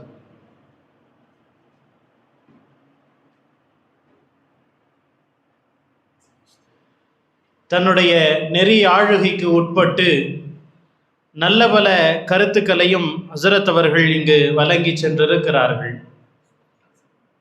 பொதுவாக மற்ற கல்லூரிகளில், பொது கல்விகளில், பயன் தராத கல்விகளில் பயிலுகிற மாணவர்களுக்கும் பயன் தரும் வகையில், ஈருலகிலும் பயன் தரும் வகையில் பயன்படுகிற இந்த அரபு கல்லூரியில் பயிலுகிற மாணவர்களினுடைய ஆசிரியர்களுக்கும் இடையிலே இருக்கிற வேறுபாடு என்னவென்றால், அரபு கல்லூரியில் பயிலுகிற மாணவர்களின் உஸ்தாத்மார்கள் மட்டும்தான் கதிரவன் உதிப்பதற்கு முன்னால் இருக்கிற அந்த வைகறை பொழுதிலே மாணவர்களினுடைய நலனில் அக்கறை கொண்டு அந்த மாணவர்களினுடைய வாழ்வு வளம் பெற வேண்டும், நலம் பெற வேண்டும், ஒரு கோழி தன்னுடைய முட்டைகளை அடைகாப்பது போல் அடைகாத்து 7 ஆண்டு காலம் அவர்களை பாதுகாத்து இந்த சமூகத்தின் முற்றத்திலே நிறுத்தப்படுகிற போது அவர்கள் பேராளுமைகளாக தன் எழுத்தால், சொல்லால், செயலால் இந்த சமூகத்திற்கு பயன் தரத்தக்க செயலை ஆற்ற வேண்டும் என அதிகாலை பொழுதில் இறைவனிடத்திலே இறையஞ்சக்கூடிய உஸ்தாதுமார்களை பெற்றிருக்கிற மாணவர்கள் அரபு கல்லூரியில் பயிலுகிற மாணவர்கள். அதனால தான் மற்ற இடங்களில் படிக்கிற மற்ற உலக படிப்புகளையும் பட்டயங்களையும் பட்டங்களையும் வாங்குகிறவர்களை விட குறைவான பொருளாதாரத்தில் இருந்தாலும் நிறைவான வாழ்வினை வாழ்பவர்களாக ஆலிம்கள் இருந்து கொண்டிருக்கிறார்கள் என்று சொன்னால் அதற்கு மிக முக்கிய காரணம் உஸ்தாதுமார்களினுடைய துஆ. அதை ஹஸரத் அவர்கள் அழுத்தம் திருத்தமாக இந்த இடத்திலே உங்களுக்கு பதிவு செய்துவிட்டு போயிருக்கிறார்கள். எனவே வாழுகிற காலமெல்லாம் நம்மால் முடிந்தவரை ஒரு வாய்ப்பு கிடைத்து விடாதா, உஸ்தாதுமார்களினுடைய துஆவை பெறுவதற்கான வழியை அல்லாஹ் எப்படியாவது ஏற்படுத்தி விட மாட்டானா என்கின்ற சிந்தனையோடு, எங்க ஆசிரியர் எங்களுக்கு சொல்லுவாரு, காலையில எழுந்து ராத்திரி தூங்க போறதுக்குள்ள இன்னைக்கு யாருக்காவது ஒரு உதவி செஞ்சிருங்க. நீ ராத்திரி தூங்குகிற போது அந்த சிந்தனை இருக்கணும், இன்னைக்கு என்ன உதவி செஞ்சோம். நம்ம யாரையாவது ஒரு வண்டியில கூட்டிட்டு போய் டிராப் பண்றதா இருந்தாலும் சரி, சாதாரணமாக சாலையில் இருக்கிற கல்லை ஓரமாக அப்புறப்படுத்துவதாக இருந்தாலும் சரி, நாம் ஏதாவது ஒரு உதவியை செய்ய வேண்டும் என்கின்ற நியத்தில் நம் வாழ்க்கையை அமைத்துக் கொள்ள வேண்டும். ஆக அப்படிப்பட்ட நன்மக்களாக அல்லாஹ் உங்கள் அனைவரையும் ஆக்கி அருள் புரிவானாக. அஸ்ஸலாமு அலைக்கும் வரஹ்மத்துல்லாஹி வபரகாத்துஹு. பெரும் விழாவை சிறப்பாக நடத்தி தந்த நடுவர் சதகத்துல்லா மக்தூமி ஹஸ்ரத் அவர்களுக்கும், இன்னும் தலைமை தாங்கிய ஷேഖு தஃப்சீர் பெரிய ஹஸ்ரத் அவர்களுக்கும், இன்னும் முன்னிலை அமர்ந்த உஸ்தாத்மார்களுக்கும், மாணவர்களுக்கும் தர்பியத்துல் முத்தஅல்லிமீன் மாணவர் சொற்பயிற்சி மன்றத்தின் சார்பாக நன்றி தெரிவித்துக் கொள்கிறோம். நிறைவாக துவா கண்ணியத்திற்குரிய பெரிய ஹஸ்ரத் அவர்கள்.